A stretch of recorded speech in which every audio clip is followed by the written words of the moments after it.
L'homme qui considère sa vie comme dénuée de sens n'est pas tout simplement malheureux, il n'est pas tout bonnement fait pour la vie, disait Albert Einstein. Madame, Messieurs, bonjour, très heureux de vous retrouver ce mercredi 6 mai de l'an de grâce 2020 pour une nouvelle édition de DBS Matin. Vous connaissez déjà le principe, tout au long des 2 heures à venir, nous allons décrypter ensemble l'information. Mes 2 mousquetaires sont là ce matin. Alain Diop, bonjour et bienvenue à vous. Bonjour Steve, bonjour également à tous nos téléspectateurs de ce matin. À ma gauche, justement, Wange Vernatius, good morning, welcome. Good morning, Steve, and good morning to our viewers for this midweek edition. How is it? We thank God we are fine. Messieurs, vous êtes là pour la revue de presse, l'information traitée par nos confrères de la presse écrite camerounaise, africaine et surtout internationale. La première partie, en langue anglaise, avec Vernatius Mangue.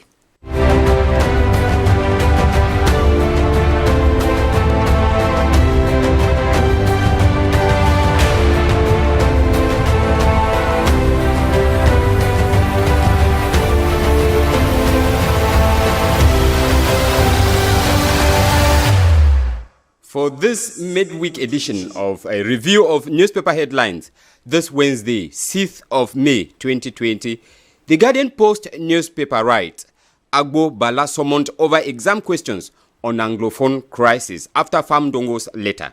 On page 3, we read that the lawyer, who is equally a lecturer at the University of Buea, is to answer questions related to an examination question today in Buea. Then talking about the reconstruction plan of the Northwest and Southwest regions, the United Nations says it is difficult but not impossible. And in economic news, government launches the second phase of Treasury bond sales today. We have all these stories in the Guardian Post newspaper. Cameroon Tribune on page 15 talks of assistance from the International Monetary Fund that will enable Cameroon reinforce the fight against COVID-19. Thus was the outcome of a press briefing yesterday in Yaoundé, during which the Minister of Finance, Louis-Paul Motaze, revealed to pressmen and women that the 135 billion francs CFA will exclusively be used to finance the activities of the Ministry of Public Health in the fight against the pandemic in Cameroon. Then about handling COVID-19 deaths, the paper says the manipulation and displacement of corpses resulting from coronavirus have been said by health personnel to be potential source of danger in the spread of the virus. The situation has made the health and administrative authorities to take strict measures for the burial of people dying from the virus. Le Jour newspaper, talking about the treatment of COVID-19, says Dr. Roger Tayu has presented the fruits of his research, and on page 9, the paper says it is another Cameroonian solution. Then talking on government measures towards absorbing the economic impact of the health crisis, employers are not satisfied, as we read on page 6 of Le Jour newspaper. Le Messager, talking on the COVID-19 fight, says Camto's gift divides Monatele as the senior divisional officer for Lekier division prohibits all public ceremonies for the distribution of the gift without an authorization before that. And a Sengang newspaper will quote Pafe Mbasi Besala, mayor of Monatele, who says Monatele did not ask anything from Camto. This was in denunciation of acts of insubordination and illegality carried out by his first assistant, Celestine Bezegi, who made the public to believe that there would be a public distribution of Camto's gift. We read that in a Sengang newspaper on our kiosk. Information on page 3 will tell us of His Majesty Jean-Pierre Amogu Belinga, who has kept his promise to assist Monseigneur Samuel Kleda towards the mass production of his COVID-19 remedy, a cure based on natural plant. And the paper says the entire African continent, as well as the world at large, salute his initiative worth over 50 million francs CFA in cash to the Archbishop.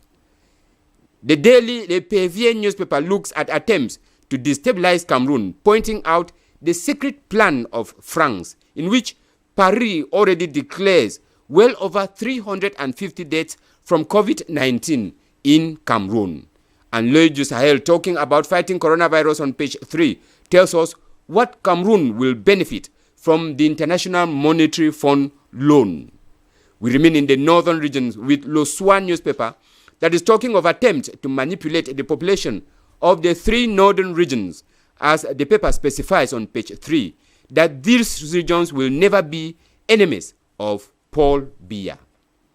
Out of Cameroon, the Daily Monitor in Uganda tells us that the United Nations Secretary General Antonio Guterres this Wednesday called on governments around the world to specifically take into account the billions of people with disabilities in their response to the COVID-19 pandemic, as even during normal circumstances, this class of people are less likely to access education, healthcare, and income opportunities or participate in the economy.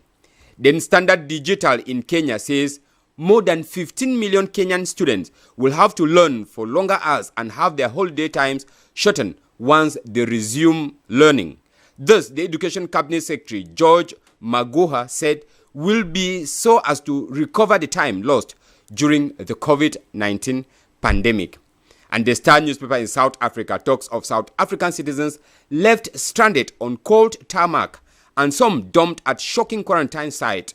These are a group of South Africans who were repatriated from the United States of America. Victims said they were abandoned without quarantine accommodations and the place does not even have electricity. Steve, we end with next door Nigeria with the Vanguard newspaper that tells us that the Kano State chapter of the Nigerian Medical Association yesterday said 34 doctors have tested positive to coronavirus in the state and that one of these cases has died. Most of the victims are those working at the Aminu Kano Teaching Hospital and other private clinics in the state. Steve, that's the information we have in some of the newspapers we have this morning. On comprend également l'appui du Fonds monétaire international pour le renfort contre le Covid-19 au Cameroun. Et sans oublier bien sûr les dons de Camto qui divisent d'ailleurs Monatélé depuis hier. En tout cas, on va aller dans la langue française cette fois-ci avec Alain Diok. Commençons par le quotidien Le Messager qui s'intéresse justement à la lutte contre le Covid-19 et la polémique des dons du professeur Camto qui divise donc Monatélé. Selon le journal, Célestin Bézigui et Denis Atangana Trip, le préfet de l'Aleki interdit donc toute cérémonie de distribution des dons sur la place publique en absence d'une autorisation préalable. Cette polémique enfle donc et le maire parfait Bassi Bessala dit dans le journal et Singan que Monatélé n'a rien demandé au professeur Camto. Le chef de l'exécutif de cette municipalité dénonce donc la démarche d'emprunt du sceau de l'illégalité et de subordination de son premier adjoint Célestin Bézigui qui fait donc croire à l'opinion publique à une distribution du matériel anti-Covid-19 provenant du président du MRC. Le journal Le Soir élève donc une tentative de manipulation du septentrion. Selon le journal, pour le RDPC, il n'existait aucune entité géographique ni juridique réelle ou fictive. Le Grand Nord, le Nord, l'extrême Nord, la Damawa ne seront jamais les chevaux de Troie contre Paul Biya pour la folie du MRC et rêve donc pouvoiriste des ambitieux. Covid-19, 50 millions de francs CFA cash à Monseigneur Cléda. L'information barre la une du quotidien Info Matin en parlant justement de l'homme de parole, Sa Majesté Jean-Pierre Amougubelinga, qu'on ne présente plus. Il a fait parvenir donc hier un appui financier conséquent à Monseigneur Cléda en vue de la production à grande échelle de son remède à base des plantes naturelles contre la pandémie du coronavirus. En page 2, l'on rapporte que Paul Biya de Zavou et Lundo Somba Gaston, le chef de l'État, donc signé lundi un décret écartant le miné de la préparation ou la réalisation de tout projet d'infrastructure électrique. Et si c'était le début de la descente aux enfers de l'ancien DG de la SCDP, c'est questionne le journal. Salaire des DG et PCA à cash-cash, titre le quotidien Mutation. Selon le journal, le ministre des Finances lève donc le flou sur le traitement salarial des patrons d'entreprises des établissements publics. Le journal pense qu'il reste le redéploiement attendu du chef de l'État. Le journal L'Essentiel du Cameroun traite la même information des salaires des DG, DGA et justement des PCA. En signant un arrêté portant classification des établissements publics rangés en 5 catégories, le journal L'Essentiel se rend compte que les dirigeants de ces structures ne perçoivent pas la même rémunération. Le journal Diapason laisse un questionnement à sa grande une ce matin à quoi serviront les 135 milliards de francs CFA du décaissement du Fonds monétaire international. L'appui financier dans la lutte contre le coronavirus se fait au titre de la facilité de crédit rapide, les orientations du directeur général adjoint du Fonds monétaire international sur la gestion de ce financement, c'est à dire donc dans le journal Diapason de ce matin. La suite, c'est au Congo avec les dépêches de Brazzaville qui nous renseignent que le Congo reçoit un lot de Covid organique. Le lot de Covid organique produit donc malgache fait à base d'artémisia a été officiellement réceptionné hier par le directeur du cabinet du chef de l'État, donc du président malgache André Rajolina. Ce produit sera donc administré gratuitement aux personnes testées positives et sous suivi médical dans les centres sanitaires retenus par le gouvernement. En RD Congo, le courrier de Kinshasa titre Justice Nemwanda Nini, excepté des poursuites judiciaires répondant à la réquisition du substitut de procureur, le centre neuropsychopathologique pense que ce dernier souffre de troubles mentaux sur fond de stress à répétition. Terminons par le journal L'Union du Gabon qui titre Covid-19, le bond de guérison lors de la première semaine de la pandémie. La courbe de guérison, près d'un quart de cas infectés aujourd'hui, plus de 77 cas de guérison du côté du Gabon. Voilà Steve, les différents sujets traités par la presse ce matin. Eh bien, du côté du Gabon, on est en train de fêter et surtout de festoyer après justement ce bond de guérison de ce côté-là. On ne va pas également oublier que depuis hier, on parle réellement de pas mal de guérisons et surtout pas de morts de ce côté-là depuis quelques 48 heures aujourd'hui. Pendant ce temps également, le Congo, Brazzaville a reçu un lot de Covid organique qui vient justement de Madagascar et surtout de André Rajolina. Oui, disons que dans le journal, on dit que le produit est gratuit. Donc c'est un don du président malgache. Donc c'est très significatif ce qu'on dit. Et je pense que c'est cette collaboration que nous attendons des présidents africains. C'est-à-dire que lorsque vous faites la découverte d'un produit, il est normal que, et encore que je crois que c'était un Congolais. C'est un Congolais qui est à la base de Kinshasa, il faut préciser. Voilà, qui est à la base de tout cela. Donc c'est un geste de cœur, c'est un geste que nous encourageons bien.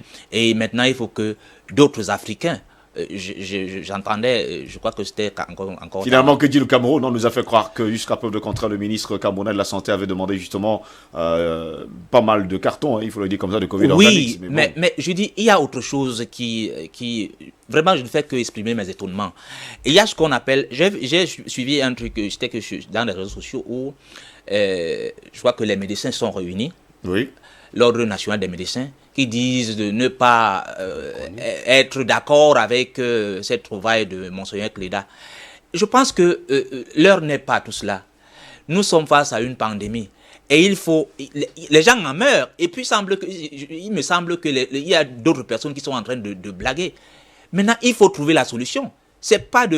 Il n'est pas question de se réunir et dire que nous n'approuvons pas tel. Mais le problème de se réunir est de donner la solution, de trouver une solution. Donc, quand on arrive à ce cas-ci, on n'a pas besoin de faire toutes les démarches. Parce qu'il faut sauver des vies. Il est question de sauver des vies. On a vu d'ailleurs à la une du Tribune de Madère Camerounais le soir, les huiles essentielles de Monseigneur Cléda. Pourquoi ne pas essayer? Voilà, donc c'est le même cas. On parlait du Covid organique. Il faut que justement d'autres pays africains... Qu'est-ce que vous en pensez, Mangue Vermach? Steve, I think it is when we look at it, it has a political connotation because if Cameroon government has to take this remedy from Monseigneur Samuel Cléda and qui a d'ailleurs eu 50 millions de francs CFA cash. That is from a private individual. Oui. Yes, and introduce it into the public like the president did in Madagascar, that would have given a kind of national recognition to what he did. Monseigneur Cléda is telling the world that he has succeeded in curing Il those a who have bien been tested précisé que positive. ça soigne et surtout ça prévient également. Actually, so why should Cameroon keep on? We are getting into debt from IMF to finance the fight, whereas we have the medicine which people tell us that it is healing. Take it, use it on the thousands of patients that we have, and then see how it is evolving. At the same time, if Cameroon government had to let the world know that they also have a contribution to it, Le Soir should not have been asking this question. Why not try the cure? Pourquoi ne pas essayer justement? Il y en a même plusieurs Camerounais. J'oublie, je crois que c'est Dr Théou. Il y a encore ce matin. Yes, dans le Roger journal, Tayou, oui, who is also coming femme, home with ils sont dans leur association. with ils ont something. trouvé un remède. Il y a également ce matin, je crois que c'est le quotidien quotidien Le Jour qui relève également un médecin qui, ils ont trouvé également quelque chose qui peut soigner justement le Covid organique. Voilà, donc des pistes comme ça, il faut explorer. On peut également oublier, messieurs, que le 30 avril dernier, 9 chefs d'État africains se sont réunis en visioconférence avec le président malgache Andry Rajoelina, justement pour parler du Covid organique. Il faut également préciser par ailleurs que ces 9 pays ont décidé justement de faire commande à Madagascar de pas mal de Covid organique, pour dire tout simplement que en Afrique les choses commencent à changer. Actually, and our own president was missing. Moi, je demande donc, our own president où was est passé missing le Cameroun? in that conference, and that's why Cameroon is still lacking behind. I think that Cameroon in particular has this idea that anything that comes from abroad, from the white man, is what we should use. Instead of, let us remain in Africa. Et on se pose d'ailleurs la question, à quoi serviront les 135 milliards de fonds monétaires internationaux? C'est le cas avec le protocole de Raoul. Tout le monde a adopté, dès que Raoul a tout le monde a adopté ce protocole. Je ne sais pas pourquoi est-ce qu'un Africain peut trouver, dit qu'il a trouvé un remède, et puis les gens font comme s'ils sont en retrait, tout simplement parce que c'est ce complexe d'infériorité que nous avons. So if the political and the elite class of this country has the will to start thinking of using the COVID organic from Madagascar and Samuel Kleda's cure, Cameroon should be able to utiliser également, il faut le dire, la cure de Monseigneur Kleda. Actually, because that's what we have. Il y a quelque chose de pire dans la vie, il faut toujours essayer. Absolument. Messieurs, je vous dis merci d'avoir été là ce matin pour votre revue de presse. Rendez-vous est pris en tout cas pour demain matin. Tout de suite et maintenant, nous accueillons Hervé Moukouri avec sa chronique.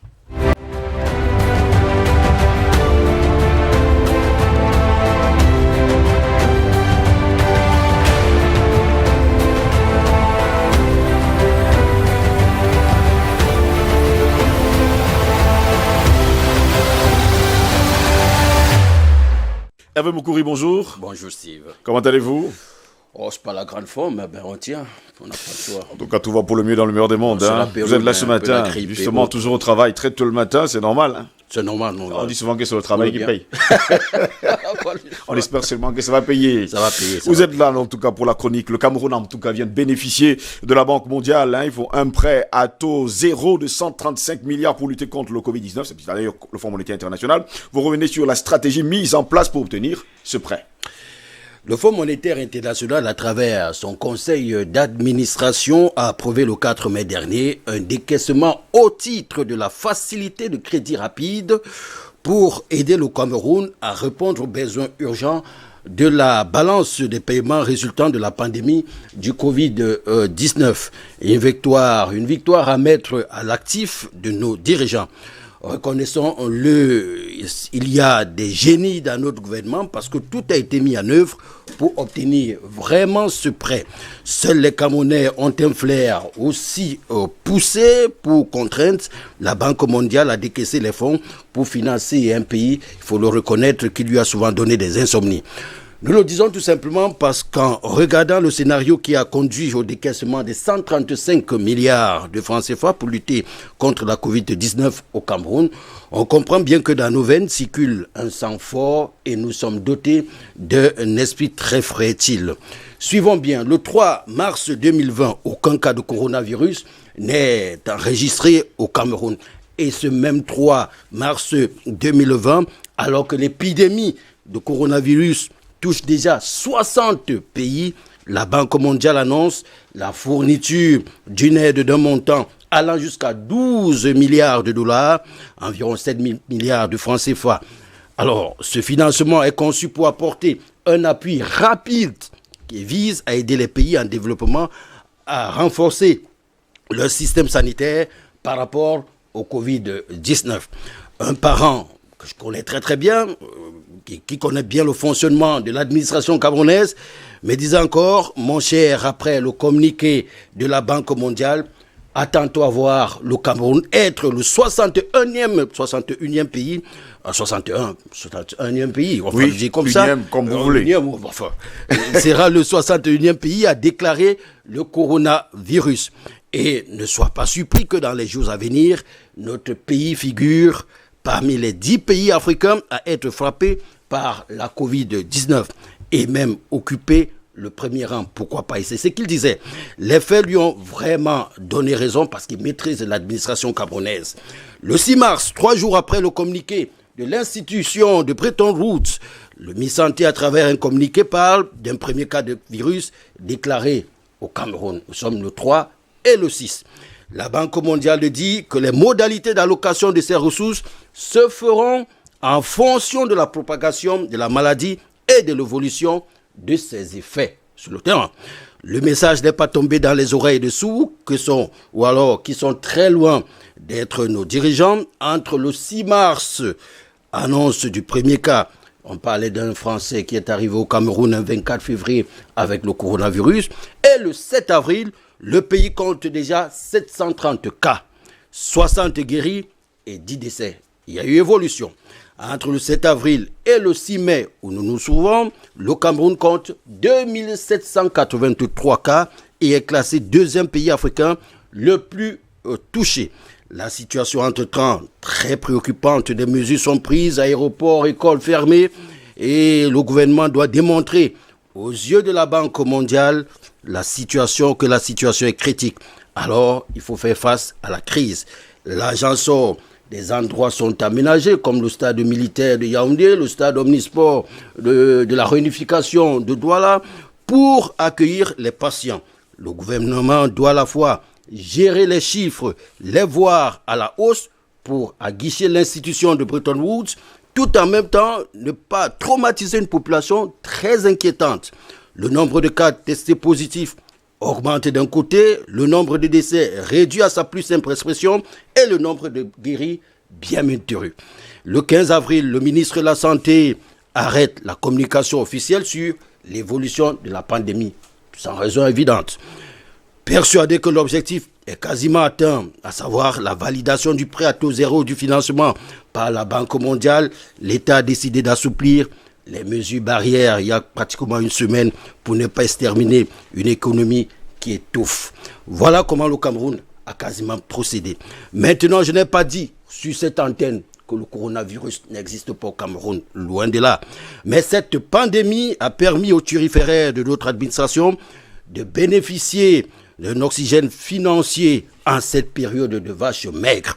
Un autre prêt remboursable dans une dizaine d'années, et vous le disiez encore hier, à taux zéro.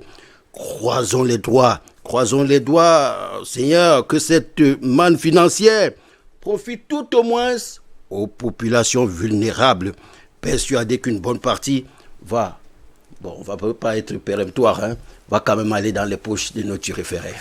Parfois, ça va justement dans les poches de quelques-uns. Bon, je crois déjà que vous voyez sur les réseaux sociaux, il y a une facture pro forma qui circule déjà. Bon, tout est préparé d'avance. Vous voyez donc, on ne fait pas. À quoi serviront les 135 milliards du Fonds monétaire international? C'est la grande interrogation aujourd'hui. Et il faut, vous l'aviez dit également hier sur ce plateau, oui. Le Fonds monétaire sera très regardant sur la gestion des 135 milliards. 135 milliards. Mais nous sommes des génies. Il y a des génies dans ce pays qui vont souvent trouver des moyens pour essayer justement pour contourner, de gratiner quelque chose. Mais vivement les regards du Fonds monétaire international. Voilà, pour être plus sérieux, demandons tout simplement à nos dirigeants d'être beaucoup plus responsables et de penser à un peuple qui souffre déjà assez. Je vais m'attarder sur votre chronique pour dire quand même qu'à un moment donné, cet homme, entre guillemets, qui vous a donné cette information, faisait savoir justement que, bon, au fur et à mesure, le gouvernement va trouver encore les voies et moyens pour avoir de l'argent du Fonds monétaire international. Voilà. Bon, il va falloir dire haut et fort à la population camerounaise, nous avons 1000 cas de coronavirus, nous avons 10 décès, nous avons peut-être 800 personnes qui sont guéries, et tout de suite, ça a fait quand même... oui, mais forcément, ça suscite... Ça charme le Fonds monétaire international. Voilà. Et c'était ça l'objectif, et il a été atteint. Et bon, maintenant on peut se calmer, l'argent est déjà là. L'argent est déjà là. On espère également que la maladie va disparaître. Bon, espérons vraiment, croisons Merci les doigts. beaucoup, Hervé Mokoué, d'avoir été des nôtres ce matin. Et justement, notre grande interrogation, c'est sur cet argent, les 135 milliards de francs CFA octroyés par le Fonds monétaire international au Cameroun. Et nous allons justement nous interroger sur les prêts du Fonds monétaire international et de la Banque mondiale aux pays africains et ce qu'ils cachent réellement. Mesdames, messieurs, voici le débat avec nos invités.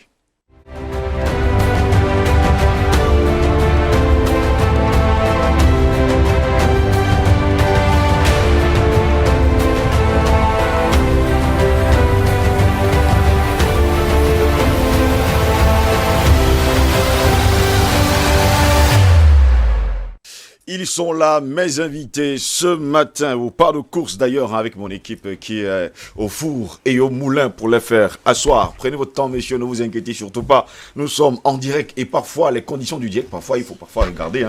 C'est souvent important que même les téléspectateurs se rendent compte qu'on travaille, on travaille dur ici. À ma gauche, Paul Nken, elle a également ce matin, il faut le dire, lui, il est un argentivore, je ne sais pas, un truc comme ça, Agent entrepreneur. Agent entrepreneur, voilà. Argent entrepreneur, je n'ai pas dit agent, c'est argent entrepreneur. Bonjour et bienvenue à vous. Bonjour Monsieur Ngos, bonjour à toute l'équipe technique et bien entendu à tous mes copanélistes. Docteur Bénécris, bonjour et bienvenue à vous également. Bonjour Ngos, bonjour au plateau, bonjour à toute la grande équipe technique et surtout à vos milliers de téléspectateurs qui nous suivent à travers le Cameroun. Bertrand Tatinda est également là ce matin, bonjour et bienvenue à vous. Bonjour à ces milliers, millions, milliards de téléspectateurs qui nous suivent. Très content d'être là ce matin aussi. Nous aussi, nous sommes très contents de vous avoir ce matin sur notre plateau. Albert Anatola ici, l'homme aux 3 A. Bonjour et bienvenue à vous. Bonjour Steve, je suis Lango, je salue mes copanélistes, je salue tous les téléspectateurs de DBS Matin, particulièrement, et plus généralement les aficionados de DBS Télévision.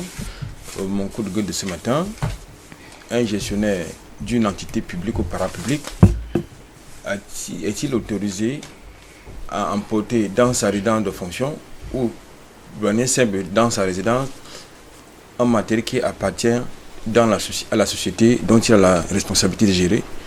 Malheureusement, il y a lieu de constater que le directeur général de Camerco a emporté le groupe électrogène qui est dédié à l'entreprise pour pallier aux coupures d'électricité dans sa résidence de fonction.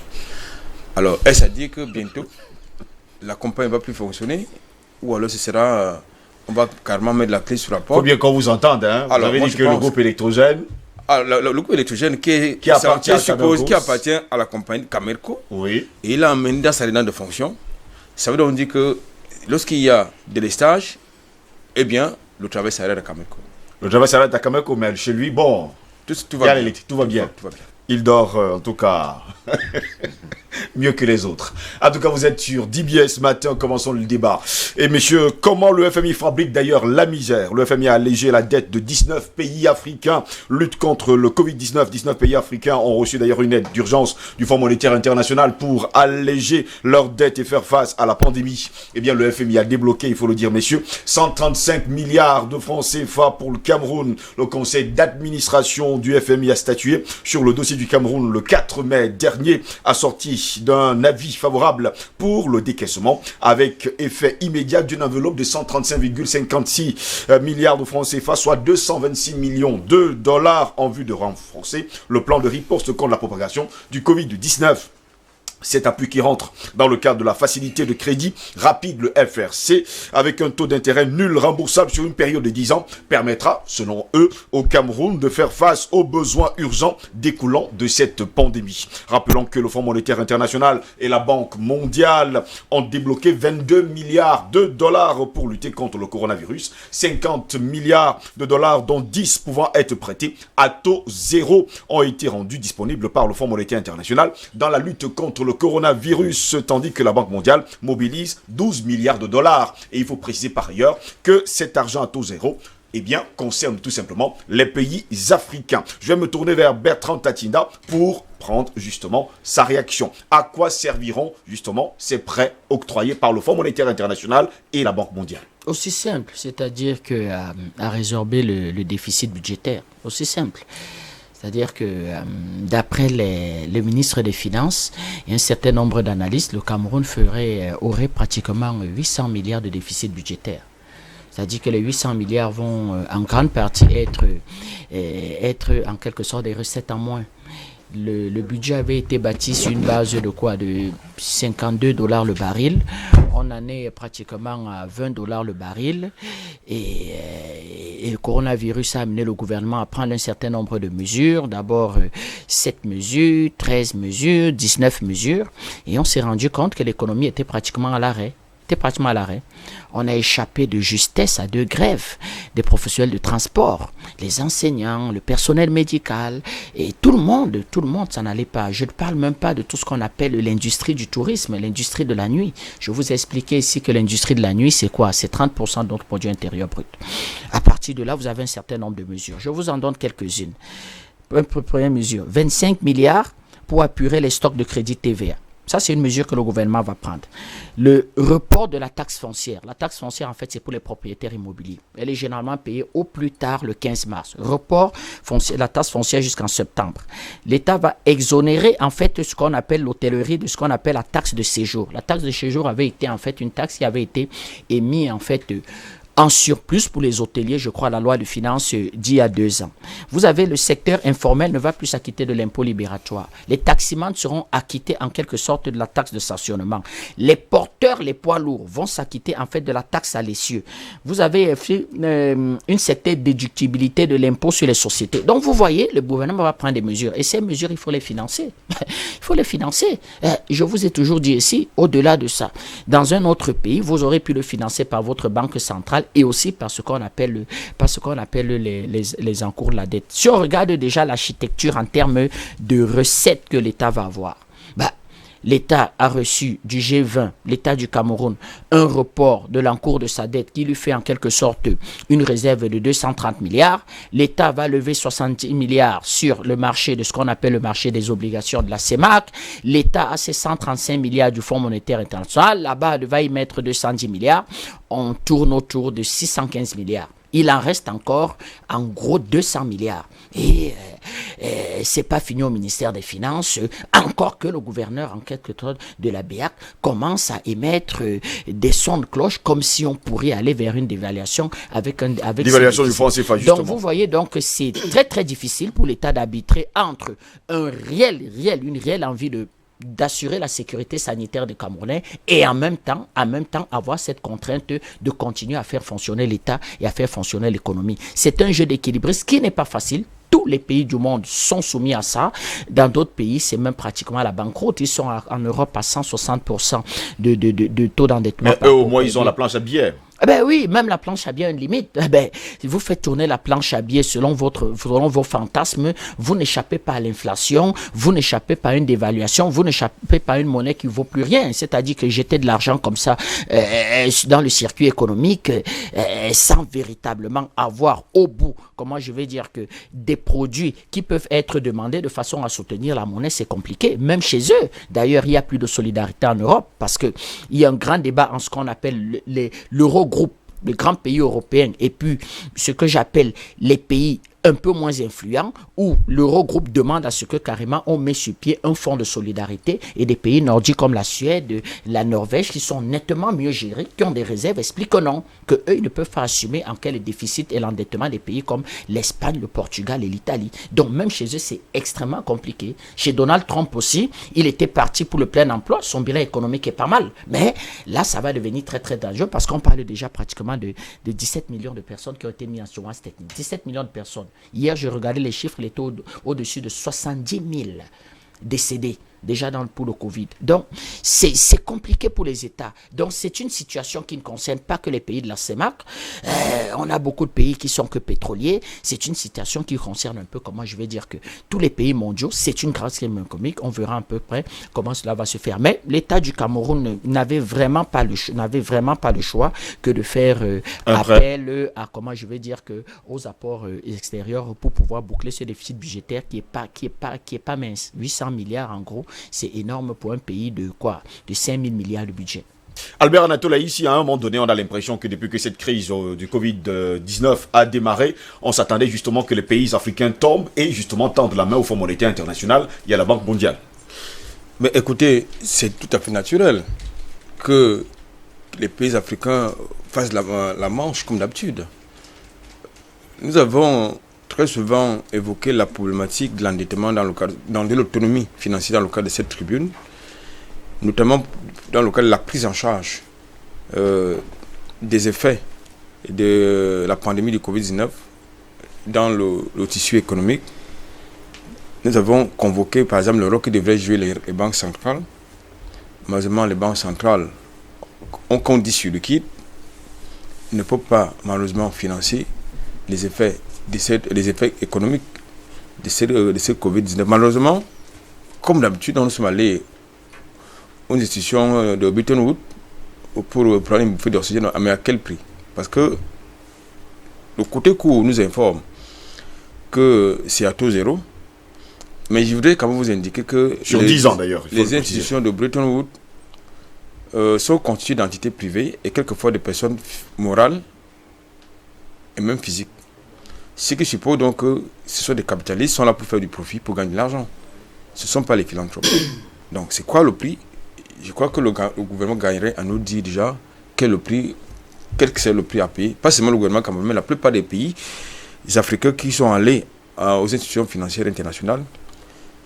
Il me semble, j'ai lu quelque part sur les réseaux sociaux, d'une source fiable, que dans le projet d'essai clinique qui est envisagé sur le continent africain, notamment dans le cadre du fameux vaccin BCG, dans le cadre de la lutte contre le Covid-19, pour pouvoir être éligible, n'est-ce pas, à cette bouffée d'oxygène financière auprès des institutions financières internationales, notamment dans la Banque mondiale, le Fonds monétaire international, il faudrait accepter de pouvoir, il faudrait accepter ces essais cliniques chez soi. Donc, certainement, c'est le côté caché de la chose, mais il faut quand même indiquer, c'est juste une digression, que nos dirigeants ont le droit de négocier ce qu'ils veulent avec les institutions financières internationales, mais les populations ont également le droit de refuser ces aventures. Il y a un projet unique qui est caché derrière, n'est-ce pas, c'est le sollicitude du Fonds monétaire international et de la Banque mondiale. Mais c'était prévisible. Déjà, le gouvernement a commencé par là, il fallait a terminé par là, il fallait commencer parce que jusqu'ici, il faut faire des correctifs budgétaires parce que la pandémie est passée par là. Oui. Maintenant, à quoi seront destinés ces fonds de manière spécifique pour que ce soit plus lisible pour les Camerounais? Nous savons que nos gouvernants ne communiquent pas trop sur les actions. Ce qu'ils oublient, qu'ils ont l'obligation de communiquer sur leurs actions parce qu'ils sont des employés du peuple que nous sommes. Et très souvent, ils pensent qu'ils n'ont pas l'obligation de nous dire ce que nous voulons entendre, ce que nous voulons savoir. Ça, c'est d'un de deux. Maintenant, il y a un certain nombre de mesures qui ont été prises tout récemment. Les 19 mesures que le gouvernement a prises dans le cadre, n'est-ce pas, de l'assouplissement des mesures de confinement volontaire. Ouais. Ça nécessite de l'argent qu'il faut prendre quelque part. Il faut continuer, l'État doit pouvoir continuer à respecter ses engagements vis-à-vis de ses citoyens. Il y a des projets, un certain nombre de projets qui ont été lancés. Certains sont en arrêt, d'autres avancent tant bien que mal. Il faut continuer à payer le personnel de l'État. Il faut payer la dette intérieure. Il faut accompagner le secteur privé par rapport à certains accords. Donc cela nécessite des financements. Vous savez qu'un État, c'est une machine, c'est un appareil. Pour que ça fonctionne, il faut l'argent. Maintenant, dans le contexte actuel, ça va être très difficile, d'autant que dans notre environnement, nous avons des planificateurs qui ne planifient rien et qui ne sont pas dans la prospective, oui, qui ne sont pas dans la vision, qui ne sont pas dans l'anticipation.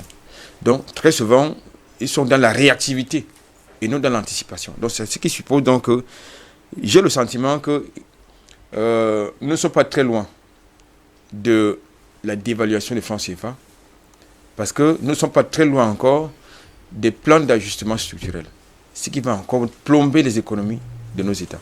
Donc justement, moi je pense que nous avons beaucoup d'économies sur le continent africain et au Cameroun. Il va falloir qu'ils nous sortent la solution miracle.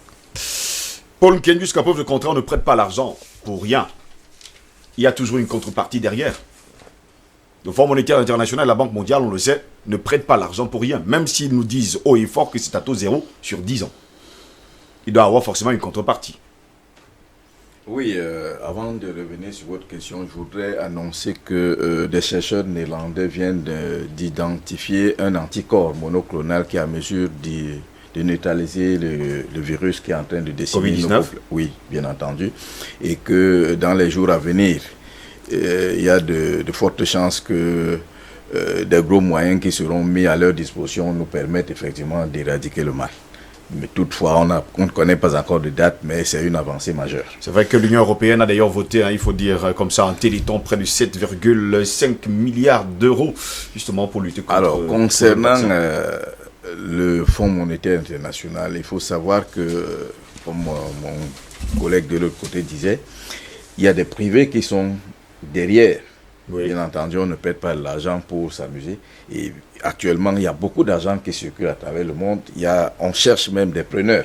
Moi, je représente depuis quelques jours une entreprise espagnole qui a beaucoup d'argent à prêter pour la réalisation des projets gouvernementaux. C'est parce qu'il y a eu le Covid que je n'ai pas pu continuer en tout cas approcher l'État pour leur en parler, mais ce sera fait dès que possible. Alors, en ce qui concerne donc le Fonds monétaire international, l'occasion s'y prête. Il faut trouver des gens qui vont faire fructifier les capitaux. Parce que quand l'argent reste dans une caisse, sans être sur le marché, sans être bougé, il ne produit pas. Il ne produit pas. Donc, il fallait trouver des preneurs. Et l'occasion est bien trouvée avec cette crise. Et je tiens... je ne suis pas là pour chanter les louanges d'un gouvernement, mais je dis quand même que ceux qui sont en charge de la gestion de notre pays ont bien manœuvré pour avoir accès à cet argent. Mais me semble-t-il, quelle que soit la gabegie que nous connaissons, peut-être il y aura des personnes qui vont certainement sauver leur vie grâce à cette manne qui vient d'être accordée au Cameroun. Donc pour l'instant, je souhaiterais vraiment que ceux qui sont choisis de gérer cet argent qui vient de nous être accordé, qu'ils essayent pour une fois de penser au peuple. Monsieur Samassala, c'est ça? Anatole Haïssi. Monsieur Haïssi disait tout à l'heure que le peuple peut refuser. C'est un leurre. Dire que le peuple n'a aucun moyen de refuser. Nous sommes dans une situation de 95% de ceux qui souffrent devant 5% qui dirigent. Ils ne vous solliciteront jamais. Quand on décide... On parle des moyens iniques qui pourraient être derrière. On parle bien sûr également du vaccin qui pourrait être accepté par le Cameroun, justement pour avoir accepté les 135 milliards du Fonds monétaire international. Je ne suis pas très à l'aise de parler de cette affaire de vaccin. Quand nous avons vu le jour, on nous a vaccinés. Tous ces vaccins-là sont venus d'où? Soit des États-Unis, soit de l'Europe, soit de la Chine. C'est pas aujourd'hui. Si vraiment ils veulent nous faire du mal, même à travers la friperie qui arrive, ils vont mettre le coronavirus à l'intérieur, ça va nous décimer.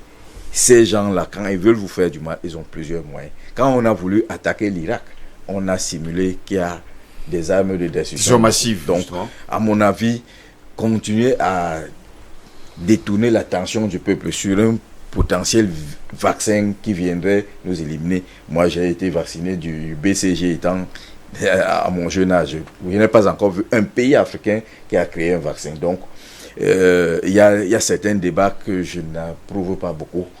Et pourtant, il y a quand même une mafia pharmaceutique.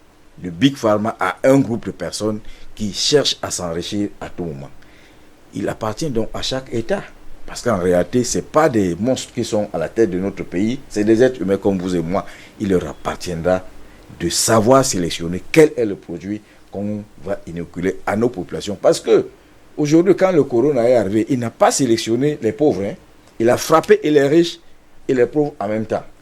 Et nous, en Afrique, nous avons eu la chance que notre système immunitaire est beaucoup plus aguerri que celui des Occidentaux. Parce que le milieu dans lequel nous vivons est plus infecté. C'est pour cette raison que nous avons eu la chance de résister.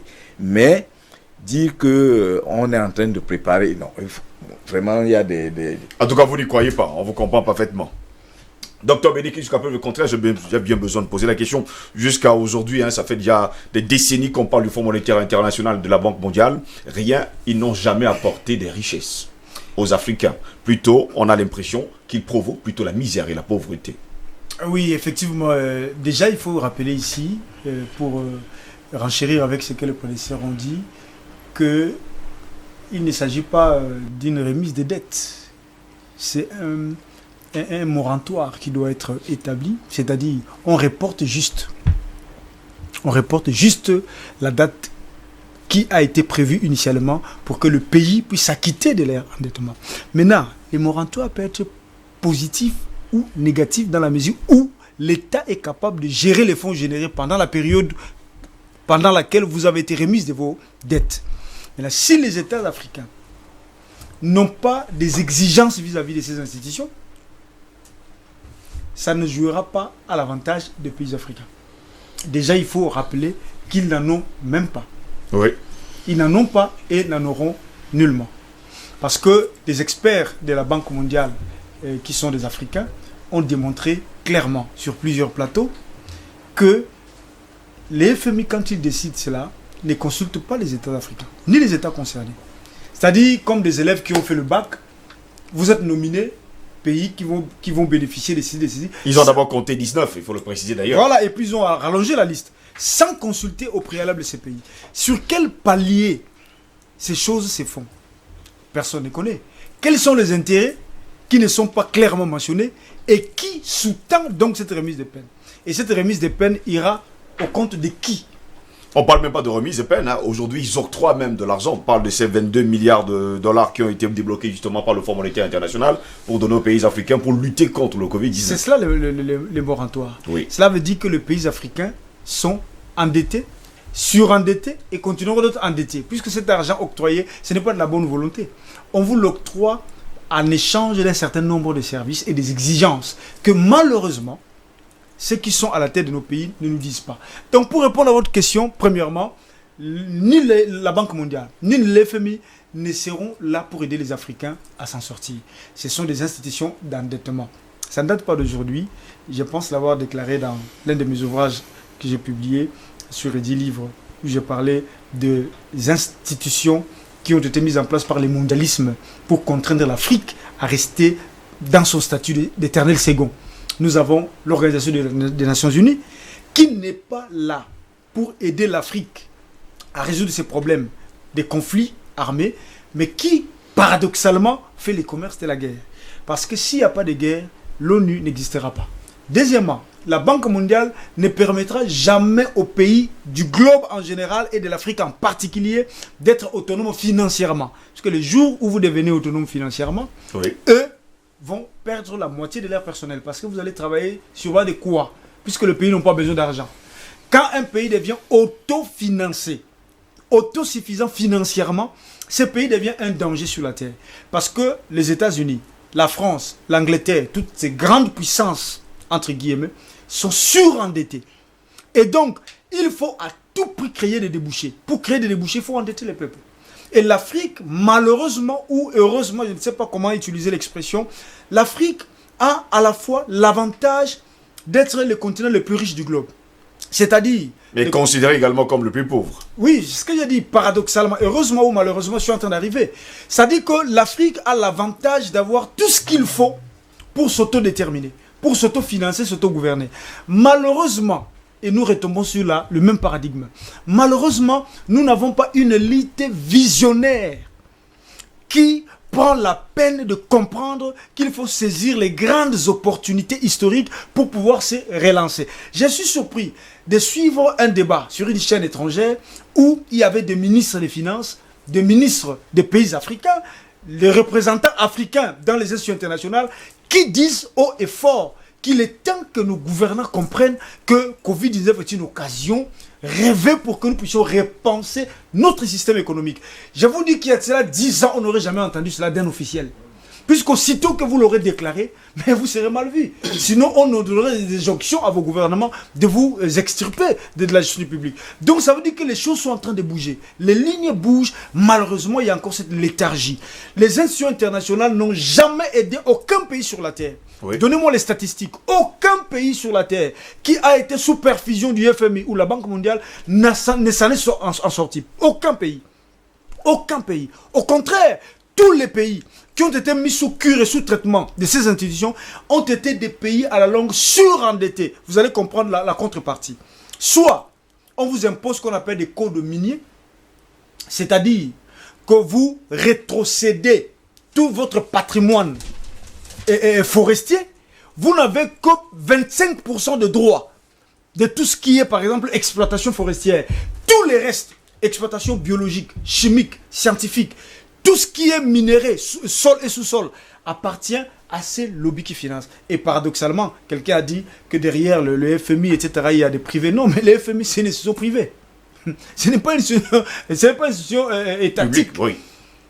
C'est ce qu'on appelle la loi internationale, l'internationalisme. C'est du privé. Puisque c'est un groupe de gens qui pensent que la majorité des humains ne sont pas capables de prendre des décisions fiables et que la liberté est dangereuse pour les humains. Il faut donc une caste d'individus pour prendre des décisions à la place de la majorité et leur imposer des normes et des principes à suivre. Et c'est ainsi que vous voyez, quand le pays africain commence à prendre conscience des enjeux géostratégiques, géopolitiques, avec les ressources que nous disposons, une élite qui prend conscience en Afrique devient incontournablement un danger pour le mondialisme aujourd'hui. Donc pour chuter Steve, je dirais que c'est un danger aujourd'hui que les chefs d'État africains ne comprennent pas le jeu. On n'a pas besoin de continuer dans le cycle d'endettement. La politique de la main tendue n'aidera jamais l'Afrique à se développer. La politique de la main tendue n'aidera jamais le pays africain à s'auto-gouverner. Il faut à tout prix que nous arrivions, n'est-ce pas, aujourd'hui, par exemple, à repenser notre système économique en fonction des richesses que nous disposons pour que demain, nous puissions surasseoir notre souveraineté sur des bases autonomes sans, n'est-ce pas, subir la pression des injections internationales. Mais tentative finalement, à un moment donné, tous les pays africains qui prennent des prêts du Fonds monétaire international et de la Banque mondiale vont s'endetter encore et encore et encore, et il sera à répétition. Ben ouais, c'est le cercle de l'endettement. Je crois que les pays africains ont pris conscience de cette histoire et commencent à comprendre qu'il faille déjà qu'ils regardent dans une autre direction. Déjà pour parler du vaccin, il faut dire que ce qui est embêtant derrière le vaccin, c'est le projet. C'est le projet, c'est-à-dire qu'on veut faire à la limite de chaque vacciné un code barre. C'est-à-dire que les Africains doivent le comprendre ça. C'est-à-dire qu'aujourd'hui, vous avez une certaine, au-delà même des États, vous avez des individus qui veulent régenter le monde. Vous avez des grandes, comment je vais dire, des grandes organisations qui sont en quelque sorte donatrices de l'OMC, qui veulent régenter le monde. Bill Gates, par exemple, il circule aujourd'hui sur le site du département d'État et de la Maison Blanche une pétition qui demande de faire arrêter Bill Gates et de le poursuivre au crime contre l'humanité. Donc, en tant que tel, le vaccin n'est pas, comment je vais dire, assez embêtant. Un, déjà, il faudrait que les Africains puissent produire leur propre vaccin. Oui. Et deux, dans cette histoire de Covid-19, des gens veulent régenter le monde. À savoir que si on arrive à ficher chaque être humain, à pouvoir même téléguider ses envies, à pouvoir orienter son comportement, on devient maître du monde. Parce qu'on peut décider aujourd'hui d'en faire un alcoolique et au préalable de produire de l'alcool. Vous voyez que c'est toujours, comment je vais dire, que des visées assez machiavéliques. Donc l'Afrique devrait faire relativement attention à ça. C'est pour ça que, en encourageant effectivement le Covid organique de Madagascar, je prends même mes distances. Parce justement, je voulais me poser la question, pourquoi ne pas encourager justement le Covid encourage, mais nous commençons à avoir une certaine complicité avec des chercheurs américains et des fondations qui sont un peu, comment je vais dire, dans cette réflexion-là. Donc c'est à voir, nous sommes prudents. Il faut que l'Africain soit relativement prudent. En ce qui concerne l'endettement, vous faites comment ? Quand vous n'êtes pas indépendant sur le plan souverain, et quand vous n'avez pas de souveraineté, et surtout quand vous n'avez pas une union panafricaine, une union, comment je vais dire, politique, qui planche sur ces questions-là. La question de l'endettement devait être en quelque sorte une réflexion à large échelle. Un pays seul ne peut rien faire. Je rappelle que même le Nigeria, c'est le premier produit intérieur brut africain. C'est 489 milliards de dollars. Le Nigeria vient de prendre 3,4 milliards de dollars du Fonds monétaire international. Moi, j'étais scandalisé. Je rappelle qu'un pays comme l'Angola aujourd'hui, c'est les premières réserves en termes de pétrole et de gaz. Vous savez ce que le Fonds monétaire international demande à l'Angola, géré par la Sonangol. C'est le pétrole et le gaz angolais qui a vaincu l'impérialisme en Angola. C'est-à-dire que Agostinho Neto, Dos Santos ont mis ce pétrole au service de la souveraineté de l'Angola. Et l'Angola se battait contre le monde. Même cette Chine-là a joué souvent un très mauvais rôle en Afrique. Mao Zedong va prendre position pour Jonas Savimbi au vu de sa confrontation avec l'Union soviétique en Asie de l'Est. Mais le Fonds monétaire international demande à l'Angola de privatiser la Sonangol. C'est la Sonangol qui gère le pétrole et le gaz angolais, c'est-à-dire du cash flow. Comment vous pouvez demander à quelqu'un de privatiser sa richesse souveraine?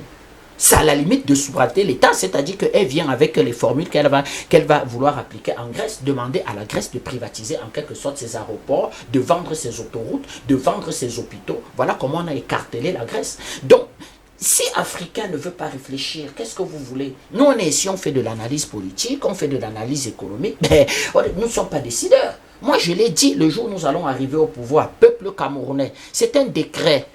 Lors de la convention de mon parti politique, le professeur Alaka, grand fiscaliste, sans doute l'un des meilleurs de son monde, va nous expliquer comment ça se crée une monnaie. Il nous a dit une chose, un décret. Deuxième, sécurité du président de la République. Eh bien, un référendum. Peuple camerounais, est-ce que vous voulez qu'on se dote d'une monnaie? Oui. C'est ça qui garantit la sécurité du président de la République. C'est-à-dire que le fait que la population dise qu'on se dote d'un instrument de souveraineté. C'est la souveraineté qui lutte contre le coronavirus, je l'ai dit. Tous les pays qui vont arriver à vaincre le coronavirus et en sortir grandir en fait de cette déstructuration de l'économie et même de mode de vie, ce sont les pays d'abord relativement souverains. La Chine a fait comment pour vaincre le coronavirus? La Chine a vaincu le coronavirus par sa souveraineté et par sa force économique. Au point aujourd'hui, Xi Jinping parade dans le monde, nargue tout le monde et s'auto-proclame première puissance sanitaire. Donc voilà ce que l'Africain, Benny Christ, je souscris totalement à ce qu'il a dit. Des gens ne veulent pas réfléchir, ils aiment la fonction de chef d'État avec les avantages qui vont avec, les moyens financiers, le pouvoir, l'influence, mais ils ne savent pas que c'est une grande responsabilité. Un grand pouvoir, grande responsabilité. Donc, nous le disons, on continue, on verra bien. Ça fait déjà, je vous ai expliqué que le gouverneur de la BIA commence à faire des déclarations qui commencent à siffler dans nos oreilles. D'ailleurs, on va s'occuper de lui bientôt. Il faudra que les peuples réfléchissent vraiment à ça, parce que la dévaluation, c'est un cercle vicieux. C'est comme le chantage. Vous cédez une fois, et bien vous êtes parti. Vous allez céder en tout cas pour toujours. On vous comprend parfaitement. Le docteur Yam Timba est également là ce matin. On va pouvoir lui donner la parole dans un instant. Albert Anatolaï, ici on a l'impression que le coronavirus a été créé justement pour déstructurer, il faut le dire, les États et surtout les États africains, pour après leur donner de l'argent, enfin, pour après les endetter, pour qu'ils restent et demeurent justement sous endettement et sûrement sous asphyxie, il faut le dire, asphyxie économique. Pas seulement les États africains, les États les plus faibles, même en Europe. Donc, comme la Grèce, qui a été écartelée, comme le disait d'ailleurs Bertrand Tatinda. Voilà, donc ça veut dire que nous sommes dans une sorte de compétition où vous avez les plus forts qui vont imposer les prescriptions médicales sans diagnostic préalable aux plus faibles. C'est tout, c'est ce qui va se passer. Et c'est ce qui est en train de se passer. Donc moi je pense que, de mon point de vue, pour revenir dans le contexte africain, nous avons deux problèmes. Tout à l'heure, le grand frère Tatinda, il a évoqué la problématique de la souveraineté monétaire, la légitimité politique de ceux qui nous dirigent. Bon, ça c'est un autre débat. Mais nous avons un problème. C'est quoi? C'est que nous n'avons pas des révolutionnaires. Parce que pour engager ce genre de rupture, il faut être révolutionnaire. Peut-être nous avons le président Ghanéen qui essaie un peu de sortir des troupes pour essayer de poser des actes un peu plus révolutionnaires, mais c'est compliqué. Oui. Nous avons une organisation moribonde qu'on appelle l'Union africaine qui devait être le porte-voix du continent. On n'entend pas du tout savoir. Est-ce qu'une situation comme le Covid-19, ça devrait être géré par les gouvernements, par les États? Non. C'est une affaire qui concerne tout un continent. Et ça devrait être une réflexion, devait être globale. Susciter une réflexion des spécialistes de tous bords, les économistes, les politiques, les sociologues, les anthropologues et tout ce que vous voulez. Mais qu'est-ce que vous entendez le son de cloche de l'Union africaine du tout? Je vous ai toujours posé la question sur cette tribune. Où est passée l'Union africaine? Je pose la question depuis à Benny Christ. Elle s'exprime. Oui, Paul Kane, allons-y. Vous avez une réaction avant que Albert Anatolaï ici ne continue rapidement? Oui, il a évoqué le problème de la souveraineté monétaire, en tout cas des chefs d'État. Oui. Je voudrais juste dire qu'en réalité, quand on parle de souveraineté monétaire, elle n'existe dans aucun pays du monde. Même les États-Unis n'ont pas de souveraineté monétaire. La Fed puisque la Réserve fédérale est une banque privée. Quand on imprime un billet d'$1, le peuple américain doit payer.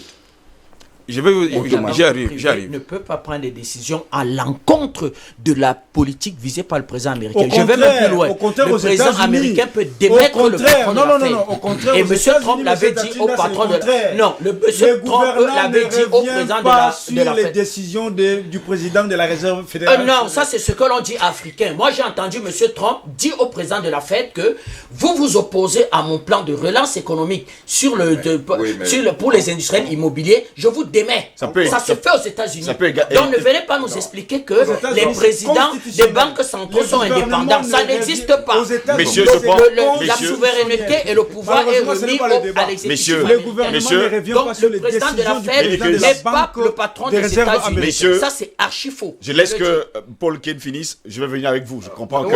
C'est un débat qu'il faut qu'on mette. On va revenir avec vous, Albert. C'est un débat qu'il faut qu'on mette sur la table. On revient. Ça, c'est les histoires qu'on raconte africaines. C'est la même chose qu'on dit que la planche à billets, on n'utilise pas la planche à billets pour relancer l'économie. On n'utilise pas la planche à billets pour résorber le déficit. On n'utilise pas la planche à billets pour l'endettement. Non, mais comment tu dis on peut? C'est ce qu'on nous explique. Que la planche à billets... Messieurs, je viens avec vous. Terminons d'abord avec la réaction de Paul Ken. Non, ne le dites pas. S'il vous plaît. C'est le président américain qui a le pouvoir aux États-Unis. On vous comprend, messieurs, on va revenir avec vous. Je pense que... Allons-y, Paul Ken, rapidement, pour Donald que Trump, Albert Anatoly ici revienne sur le sujet. N'a aucun pouvoir. Je dis, Non, pour vous, Donald Trump n'a aucun pouvoir. C'est la Fed qui a tout. Je vous rappelle, quand Donald Trump venait d'arriver au pouvoir, il a voulu déclassifier les éléments d'enquête liés à la mort de Kennedy. On le lui en a empêché. Il ne l'a pas fait. On l'a toujours dit depuis 1963 que le dossier sera ouvert après 100 ans. Nous sommes au courant de cette histoire. Parce qu'en réalité, la Federal Reserve, ça appartient à 6 ou 8 familles. Rothschild, Morgan, les Carnegie, La technologie aujourd'hui au monde, c'est elle qui octroie les pouvoirs à ceux qui sont les plus forts. Ouais. Voici pourquoi un homme comme Bill Gates est devenu très puissant, parce qu'il a maîtrisé la technologie. Si nos pays, quand on parle de l'Afrique, veulent absolument accéder à la souveraineté, elle ne sera pas liée au sous-sol. Les richesses du sous-sol, vous pouvez en avoir comme vous voulez. Elles ne feront jamais d'un pays africain un pays souverain. Il nous faut maîtriser la technologie. Il nous faut maîtriser les marchés financiers. Il nous faut former des traders qui entrent dans les marchés financiers. Et aujourd'hui, nous avons la chance d'avoir Internet. Avec Internet, nous avons accès aux mêmes marchés financiers que les traders qui sont aux États-Unis, New York, à Londres. Grâce à cette formation. Vous allez me parler, par exemple, de... Bon, monsieur, allons-y. Vous avez terminé avec votre réaction. Albert Anatoly ici va continuer rapidement parce que je vais faire venir... Oui, non, le problème, c'est que là, ça allait pas... Monsieur, c'est le débat. Ne vous inquiétez pas. On va s'entendre finalement. Non, je crois qu'on va s'entendre pendant que je suis on va s'entendre. Non, c'est pour dire quoi? Non. La monnaie... Il y a une souveraineté monétaire. Oui. Je suis désolé pour monsieur. Il y a une souveraineté monétaire. Vous allez, il y a quelqu'un qui s'occupe de la planche à billets. Oui, c'est son job, c'est son business. Mais la souveraineté monétaire appartient à qui? C'est à un État. À l'État. Qu'est-ce qu'on dirait? C'est ça qu'il s'agit. Donc moi, je voudrais vous dire une chose. Comme pour continuer dans mon propos, nous n'avons pas cette souveraineté monétaire parce que le Covid-19, nous avons l'habitude de le dire dans le cadre de cette tribune, c'est une opportunité. Oui. Monsieur qui parle de la technologie, nous avons des Africains qui ont la technologie, qui sont utilisés ailleurs. Aucun pays européen ne s'est développé sans un métissage. Du tout. Nous avons des expertises, même au Cameroun nous en avons. Je voulais vous dire que la plupart des jeunes qui ont permis à Orange d'être ces leaders qui est maintenant en train de perdre son rang, ce sont des Camerounais qui ont mis en place le logiciel qui permet de gérer tous les services que vous connaissez. Malheureusement, parce qu'ils ont été licenciés. Beaucoup ont été licenciés, nous le savons. Vous constatez qu'aujourd'hui, il y a des perturbations au niveau des réseaux. Nous avons des intelligences. Ce ne sont pas les Français qui ont mis cette technologie-là en place. Donc, c'est pour dire quoi? C'est pour dire que moi, je pense qu'il faut une réaction concertée entre les dirigeants africains. Ce n'est pas une affaire de la Côte d'Ivoire, de la RDC, du Cameroun, du Sénégal, du Tchad. On doit aller dans une intégration continentale. C'est ça qui est la question. Si aujourd'hui les autres sont forts, c'est parce qu'ils vont ensemble. Ils se fixent les objectifs, même si entre eux, ils peuvent se manger comme des crabes, mais ils se fixent des objectifs collectifs. Mais aujourd'hui, vous avez le Nigeria qui prend sa direction, le Tchad qui prend sa direction et accessoirement la Guinée équatoriale qui prend la sienne, ça ne peut pas marcher comme ça. On ne peut pas fonctionner en sous-État, en conglomérat d'État, non, ça ne fonctionne pas comme ça. Merci beaucoup Albert Anatola ici. Je vais faire venir le docteur Yamtima dans un instant. Vous allez nous donner quelques secondes. Je vais prendre la réaction rapide du docteur Benny Christ parce qu'apparemment c'est un peu chaud. Allons-y rapidement. Je vais revenir là-dessus. Déjà, c'est que la conclusion d'Haïti, je le démontre ici, que l'échec de l'Union africaine était de n'intégrer que les propositions qui sont venues d'ailleurs. C'est-à-dire faire de l'Union africaine une corporation de coopération et non un instrument d'intégration. C'est de là qu'est parti l'échec de l'Union africaine. Parce que le père fondateur visait à ce que l'Union africaine soit une institution d'intégration. Et là, si on avait suivi les projets de Nkrumah, de tout le reste de panafricanistes authentiques que nous avons connus, n'est-ce pas, comme leader d'opinion en Afrique, je vous jure, et je l'ai dit jeudi passé sur ces plateaux, que le visage de l'Afrique serait différent. On serait déjà aujourd'hui en train de préparer le premier gouvernement des États-Unis d'Afrique. On serait très avancé avec une armée continentale. On aurait déjà, M. Bertrand, une monnaie continentale. On serait en train, n'est-ce pas, de manipuler notre planche à billets pour résoudre des problèmes comme le Covid-19. Mais, écœurant est de constater qu'aujourd'hui, j'ai entendu ce matin, l'Union africaine s'est prononcée contre les Covid organiques. J'ai dit contre. Et exige au gouvernement malgache de fournir les protocoles sécuritaires sur le plan scientifique qui garantit la fiabilité de ces documents. Donc, un continent qui se comporte comme un panier de crabes, on ne peut pas évoluer. Mais c'est parce qu'on a mis à l'écart ce projet intégrateur qui portait même, n'est-ce pas, l'Union africaine à émerger. Ça, c'est d'un. De deux, sur le plan monétaire, dire comme Paul Ken que la souveraineté monétaire n'existe pas, je ne partage pas totalement cette idée. Moi, j'étais sur le volet américain. J'ai dit que la souveraineté monétaire, c'est une... Donc vous êtes quand même d'accord que la Fed est une banque privée? Oui, je vais y revenir. J'ai dit que j'avais y revenir. Je vais y revenir. Que l'État n'a pas de souveraineté. On va revenir, monsieur. J'ai compris par là. J'ai compris par là. Oui. J'ai dit que la souveraineté monétaire est l'apanage de l'État. Bien sûr. Bien sûr. L'État... Sur le papier. Non, dans la pratique, dans le fait. Dans les faits. Maintenant, les banques, les systèmes, ce que Paul Kahn ne dit pas, c'est que le système international, bancaire en l'occurrence, a fait de manière à ce qu'il puisse s'approprier ces monopoles. Et c'est illégal.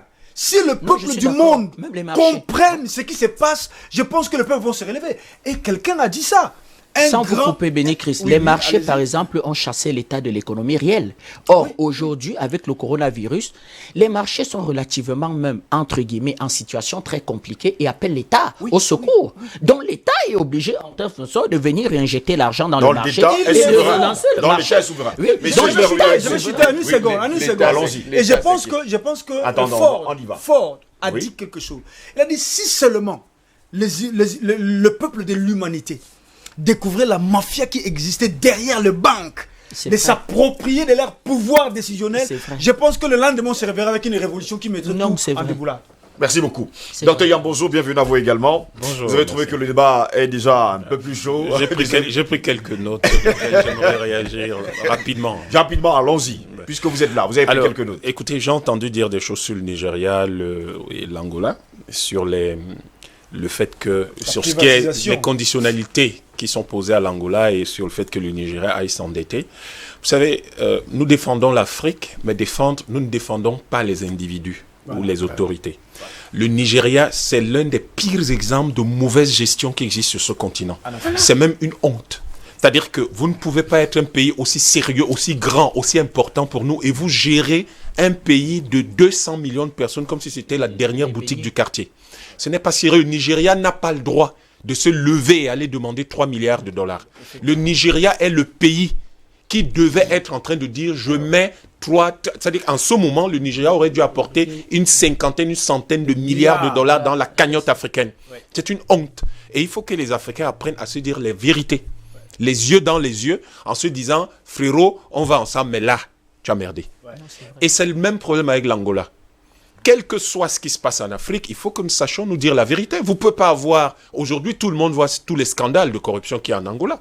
Les Angolais ont pillé leur propre pays. Le clan dos Santos a pillé son propre pays. Et actuellement, le président qui est là essaie de colmater les brèches. Mais il était au cœur du système. Il savait ce qui se passait. Donc, les Africains doivent revenir à une saine gestion. C'est le cas de pays comme le Cameroun qui vont tendre la main pour demander 135 milliards au FMI rapidement pour soutenir la lutte contre le Covid-19. Mais c'est d'un scandale, c'est d'une stupidité incroyable. Excusez-moi, le terme il est fort, mais il est précis. On ne tend pas la main pour aller acheter des masques et des compresses. On tend la main quand on va acheter un scanner parce qu'il est rentable, il rapporte de l'argent et on rembourse. On ne va pas s'endetter pour dire on va aller acheter des voitures qui vont transporter des médecins. Non! On tend la main pour prendre 135 milliards parce qu'on construit un hôpital. Parce que là, il est rentable. Il faut que les gens cessent de penser qu'un État ne doit pas être rentable. Et c'est ça les problèmes de mauvaise gestion de l'Afrique. Tous sont là, ils pensent, ceux qui sont dans la zone CFA, alors là, ils ont leur chanson de tous les jours. Ah, on n'a pas de monnaie. Attention, ce n'est pas parce que nous disons tout le temps ici qu'il n'y a pas de monnaie que vous n'avez pas le droit de bien gérer vos pays. Alors. Nous aimons tous le jazz. Pourquoi j'aime le jazz particulièrement? J'aime pas le jazz parce que c'est simplement de la musique. J'aime le jazz parce que toutes les musiques ont des contraintes, des règles. Mais le jazz est la seule musique à l'intérieur de laquelle on vous laisse la liberté d'improviser. C'est-à-dire de prendre des décisions qui vous confortent et qui vous permettent d'exprimer votre style et qui vous rendent responsable de votre musique. Et surtout de votre talent. De votre talent. C'est ça que nous devrions être en train de faire. Malgré les contraintes internationales, malgré des accords léonins et coloniaux, nous devons pouvoir gérer de façon saine nos États. Nous ne pouvons pas nous permettre, un pays comme le Cameroun, de dire que nous n'avons pas 135 milliards pour gérer une pandémie. Mais tout ce qu'on fait, tout ce qu'on lève comme impôt va où? Chaque année. Ça va où? Il est quand même inadmissible qu'en 6 ans, ça c'est les chiffres de la CONAC, on détourne 2000 milliards et quand nous faisons face à la pandémie du Covid, on dit qu'on n'a pas d'argent. Mais finalement, on a quoi? On fait quoi? Les gens dirigent quoi? Ils gèrent quoi? Ça c'est la première chose. La deuxième chose, la monnaie. Dans le cas du Cameroun, nous n'avons pas besoin d'un référendum. La monnaie, la liberté de créer notre propre monnaie est garantie dans notre constitution. Vous pouvez aller le lire. Première chose. Deuxième chose, les accords de coopération de l'Union monétaire de l'Afrique centrale sont tels que le jour où nous ne voulons plus, c'est une simple lettre de sortie. On n'a pas besoin de quelque chose de particulier. Une simple lettre de sortie qu'on envoie à l'un des États membres, mais de préférence au Congo, à Brazzaville. Oui. Terminé. Et on sort de là. Donc, en fait, le process est simple. Le président prête serment, la lettre est prête, il la signe, il expédie, on scanne, on envoie par email et ensuite on envoie un courrier express et il signe son décret. Immédiatement après, il signe son décret. Créant sa nouvelle monnaie. Pas en 3 jours, il crée la monnaie en 2 heures. C'est-à-dire que le temps qu'il prête serment, 1 heure, il vient, il signe la lettre et il signe le décret qui crée la monnaie. C'est tout. Non, quand on parle de 3 jours, c'est le process. Le premier jour, le peuple décide. C'est-à-dire, le gouvernement décide. C'est déjà le deuxième jour, parce que c'est dans la Constitution. On parle au Parlement. C'est le Parlement. On n'en a pas besoin. C'est déjà. Non, c'est déjà dans la Constitution. Donc on n'a pas besoin de tout ce process. Je ne sais pas. C'est pas tout à fait le cas. Mais chez nous au Cameroun, c'est déjà dans la Constitution. Donc on n'a pas besoin de tout ce process par le législatif. La troisième chose, j'ai noté, attention aux questions des banques centrales. Vous avez beaucoup de banques, il y a des banques centrales publiques et des banques centrales privées. Beaucoup de pays ont adopté des banques centrales privées. Attention, les États-Unis, la Fed n'a pas toujours été une banque privée. Au moment où les États-Unis accèdent à l'indépendance, c'est une banque centrale publique. Au moment. À ce moment-là, la Fed est créée bien plus tard. Bien sûr, voilà. Et créée sous la pression des grandes familles d'affaires aux États-Unis, après donc la constitution des grands monopoles du 19e siècle. Parce que la Fed ne date pas du 18e. Et donc, ce qui se passe, aujourd'hui, la tendance est de dire, oui, mais c'est ce qui crée la richesse qui doit pouvoir contrôler la banque centrale parce que les politiques, vraiment, ils vont faire des choses et la corruption, etc. Mais c'est n'importe quoi. Vous pouvez pas, soit vous êtes là, vous êtes des hommes d'affaires, soit vous dirigez le pays. Le problème est que la monnaie est au cœur de tout. Et que toute la politique économique du gouvernement est basée sur la politique monétaire qui est élaborée par la Banque centrale.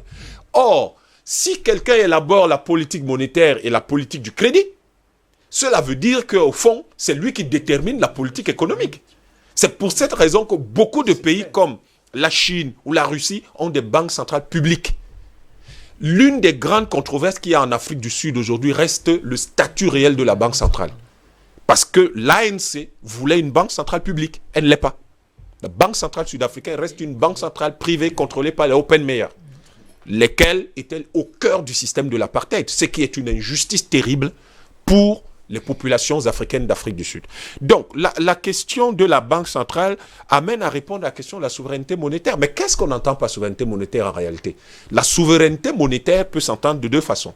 Soit elle s'entend par opposition aux autres États, et dans ce cas, ça signifie vous avez une monnaie, vous n'en avez pas une. Dans ce cas, les États-Unis sont effectivement une souveraineté monétaire parce qu'ils ont leur dollar. Maintenant, quand vous parlez du Cameroun, nous n'avons pas de souveraineté monétaire parce que nous n'avons pas de monnaie propre. On peut le voir de cette façon-là.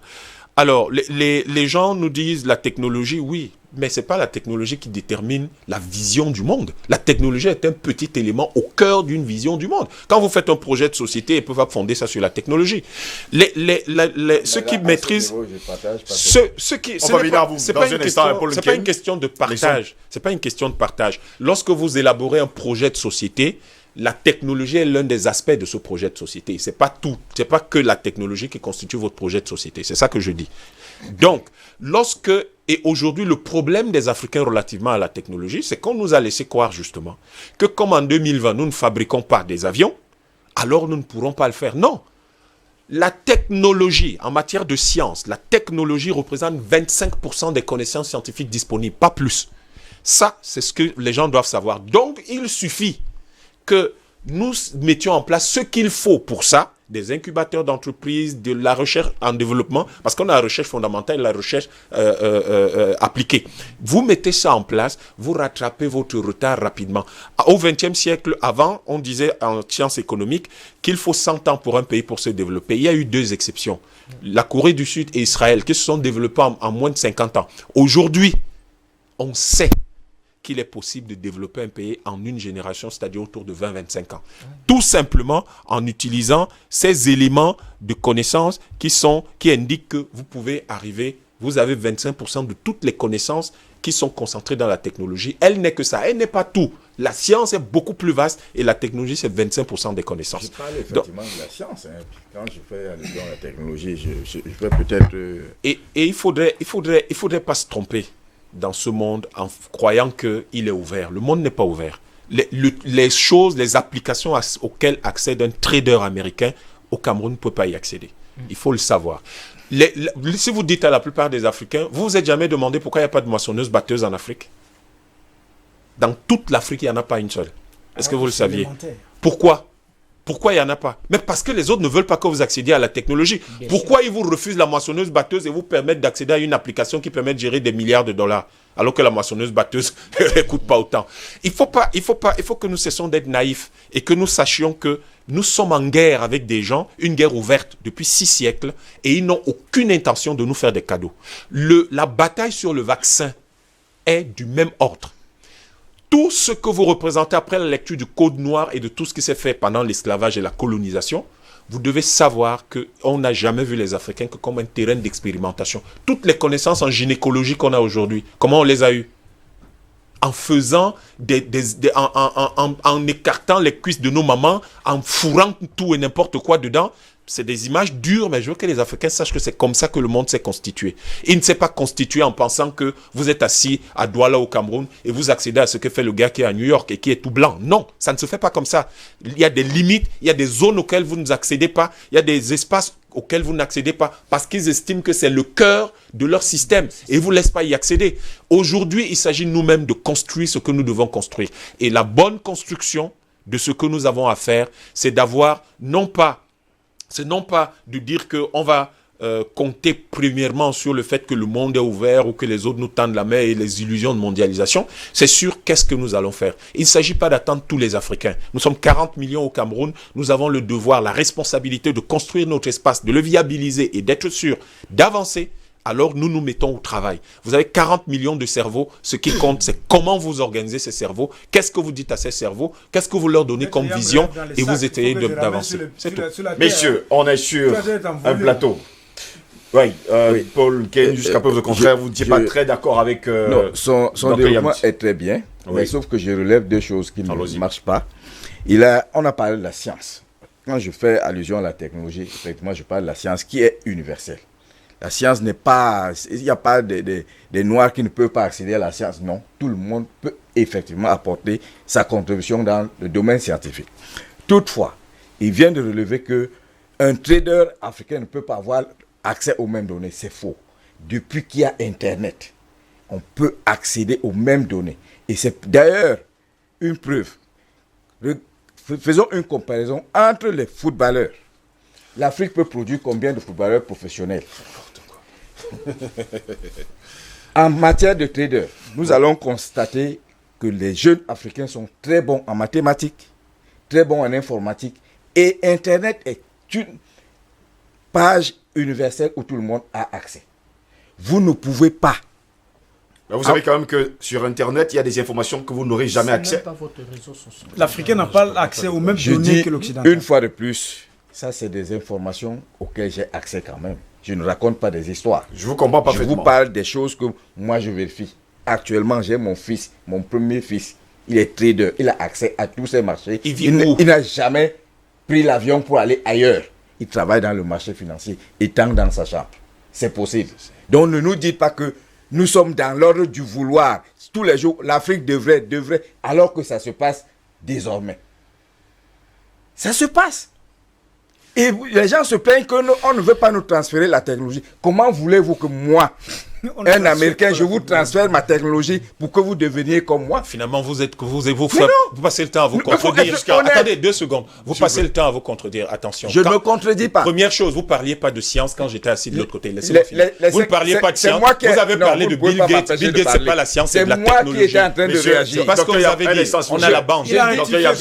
Non, et en plus, il n'est pas bien de dire que quelqu'un en Afrique, et pire sur ce plateau, a dit qu'il y a des connaissances auxquelles un Africain, connaissances scientifiques auxquelles un Africain n'accède pas. C'est pas bien de dire ça. Ce que nous disons et que vous devez comprendre, puisque vous pensez que le monde est si ouvert que ça, allez donc essayer de construire un réacteur nucléaire dans votre village et on vous donnera la technologie. Pourquoi vous êtes naïf comme ça? Puisque vous n'avez pas vous-même cette technologie à ce moment-là. Allez les acheter, on vous les donnera.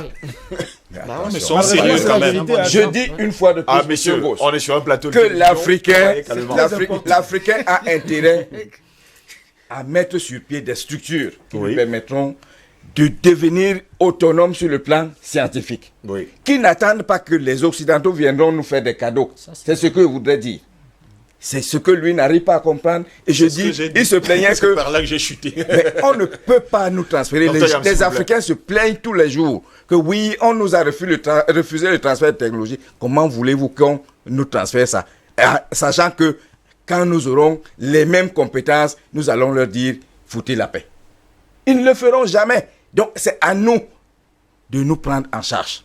Et pour le faire, les gouvernements africains, tout à l'heure, il venait d'expliquer le fait que l'Union africaine voudrait imposer à Madagascar de renier ce qu'ils ont déjà à mettre comme le Covid organique. Ce n'est pas vous qui avez apporté cette information. C'est d'actualité. Ben non, il expliquait que l'Union africaine demande à Madagascar de produire le protocole. Pourquoi produire ça à l'endroit de tout le monde? Bon, mais écoutez, je vais quand même essayer de... Rapidement, docteur Bénédicte, parce que nous sortons déjà de ce débat. Merci. Je vais quand même équilibrer un peu le débat. C'est bien d'ailleurs de débattre comme ça parce que du choc d'idées, j'ai eu la lumière et l'Africain a besoin de la lumière. La première des choses que j'ai souscrit beaucoup à la démarche de Maître Yamb. Je l'ai connu depuis longtemps, le docteur Yamb. Je marche avec lui depuis longtemps, je connais ses idées. Mais il y a quelque chose que j'ai toujours rappelé depuis certains plateaux, depuis des années à Maître Yamb. Moi, je ne fais pas seulement de l'intellectualisme, je suis un homme politique engagé.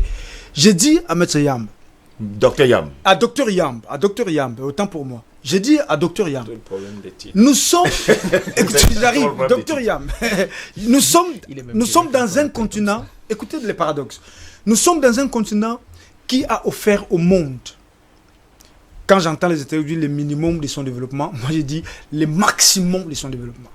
Parce que vous partez en Chine, vous partez aux États-Unis, vous partez partout, vous allez trouver des indicateurs de ce qu'ils ont puisé en Afrique pour se définir en tant que peuple, en tant que puissance. Ça veut dire que nous avons tout donné au monde. Cela veut dire que ces gens-là ne sont pas venus. Ce n'est pas nous qui leur avons donné ça de manière négociée. Malheureusement, aujourd'hui, nous commandons. Faut le préciser. Ils ne sont pas venus à nous commander ce qu'ils ont pris de nous. Ils ont arraché. Ils ont arraché ce qu'ils ont eu de nous. Ça veut dire qu'à un certain moment, il faut une volonté politique. J'ai toujours dit, je le répète encore, pour qu'on se développe, on peut parler des planches à billets, on peut parler de tout. C'est secondaire. On a d'abord besoin d'avoir une conscience historique éclairée. D'où nous venons, qui avons-nous été dans les temps, dans le passé? Quel type de société avons-nous mis sur place dans l'histoire? L'Égypte antique, ce n'est pas rien, monsieur. Nous sortons de l'Égypte antique, nous sommes les descendants des bâtisseurs de pyramides. Il n'y a pas une merveille qui dépasse la pyramide. Ça veut dire que nous portons en nous les jeunes et des bâtisseurs du monde. Et le monde est à débat aujourd'hui parce que l'Afrique n'est pas prise partie intégrante dans la politique mondiale telle qu'imaginée par l'occidental. Voilà pourquoi le monde est en train de basculer. Moi, je conçois le mondialisme comme le bateau Titanic qui est en train d'évacuer. Nous sommes le seul sauvetage qu'il faut pour sauver ce monde. Ça, c'est d'un. De deux, au-delà de la conscience historique, il faut, monsieur, une réelle volonté politique. C'est là où il y a la clé. Comment pouvez-vous décrire ce que vous avez décrit tout à l'heure? Un pays comme le Nigeria se comporte comme il se comporte, comme si on gérait une boutique. Comment un pays comme le Cameroun, avec toutes les intelligences que nous avons au Cameroun, peut se comporter comme si on partait commander les masques? Va commander justement 135 milliards de dollars de francs CFA, alors qu'on peut faire des masques sur le connaissons pas ce qu'on appelle la volonté politique. La volonté politique, c'est quoi? Ce que je me réveille ce matin, j'ai d'abord une vision de ce que je veux que l'Afrique soit demain. Partant de cette vision, j'évalue tous les éléments de base. Parce que la vision politique, ce n'est pas un politicien qui se réveille le matin, qui fait alliance avec le gouvernement, qui prend 300 millions et demain qui commence à insulter l'opposition. Non, c'est pas ça la vision. La vision, ça dit que vous avez réfléchi à ce que sera la justice. Vous avez réfléchi à ce que sera l'éducation. Vous avez réfléchi à ce que sera votre économie. Vous avez réfléchi à quel type d'homme vous voulez avoir demain et à quel type de société, dans quel type voulez-vous vivre et quels sont les moyens de base pour y arriver. Après, vous décidez en fonction des enjeux de l'heure. Ça dit que vous ne pouvez pas vous décider parce que nous sommes Camerounais. On se décide comme si le FMI n'existait pas, comme si nous n'avons pas été colonisés par les Français, comme si l'ONU n'existe pas. Non, non, monsieur. Il y a des enjeux auxquels nous devons réactualiser notre propension à se développer. Et nous allons confronter ces gens. Et quand on va les confronter avec les outils de base, c'est là qu'on peut s'auto-franchir. Si on ne peut pas arriver à ça, messieurs, c'est que je vois avec nos partis politiques. Moi, j'ai créé ce qu'on appelle les renouveaux panafricains, c'est-à-dire une sorte de matrice politique interafricain avec des partis politiques, prendre la vision panafricaniste à la base pour injecter dans tous les partis politiques. Monsieur, vous allez regretter. Vous avez quel pays en Afrique qui a un véritable parti panafricain à la tête de son pays? Monsieur, on vous comprend parfaitement. Voilà les problèmes, monsieur. Maintenant, Tatinda, nous sommes en train de sortir de ce débat. Sauf que moi, je pense qu'on s'impose au leadership. C'est-à-dire que la question de base est pour moi fondamentale est de savoir si des Africains peuvent renoncer à une forme entre guillemets d'occidentalité. En fait, ils ont en eux. Que ce soit clair, c'est-à-dire que les peuples, est-ce que l'élite africaine peut décider de ne plus aller en France?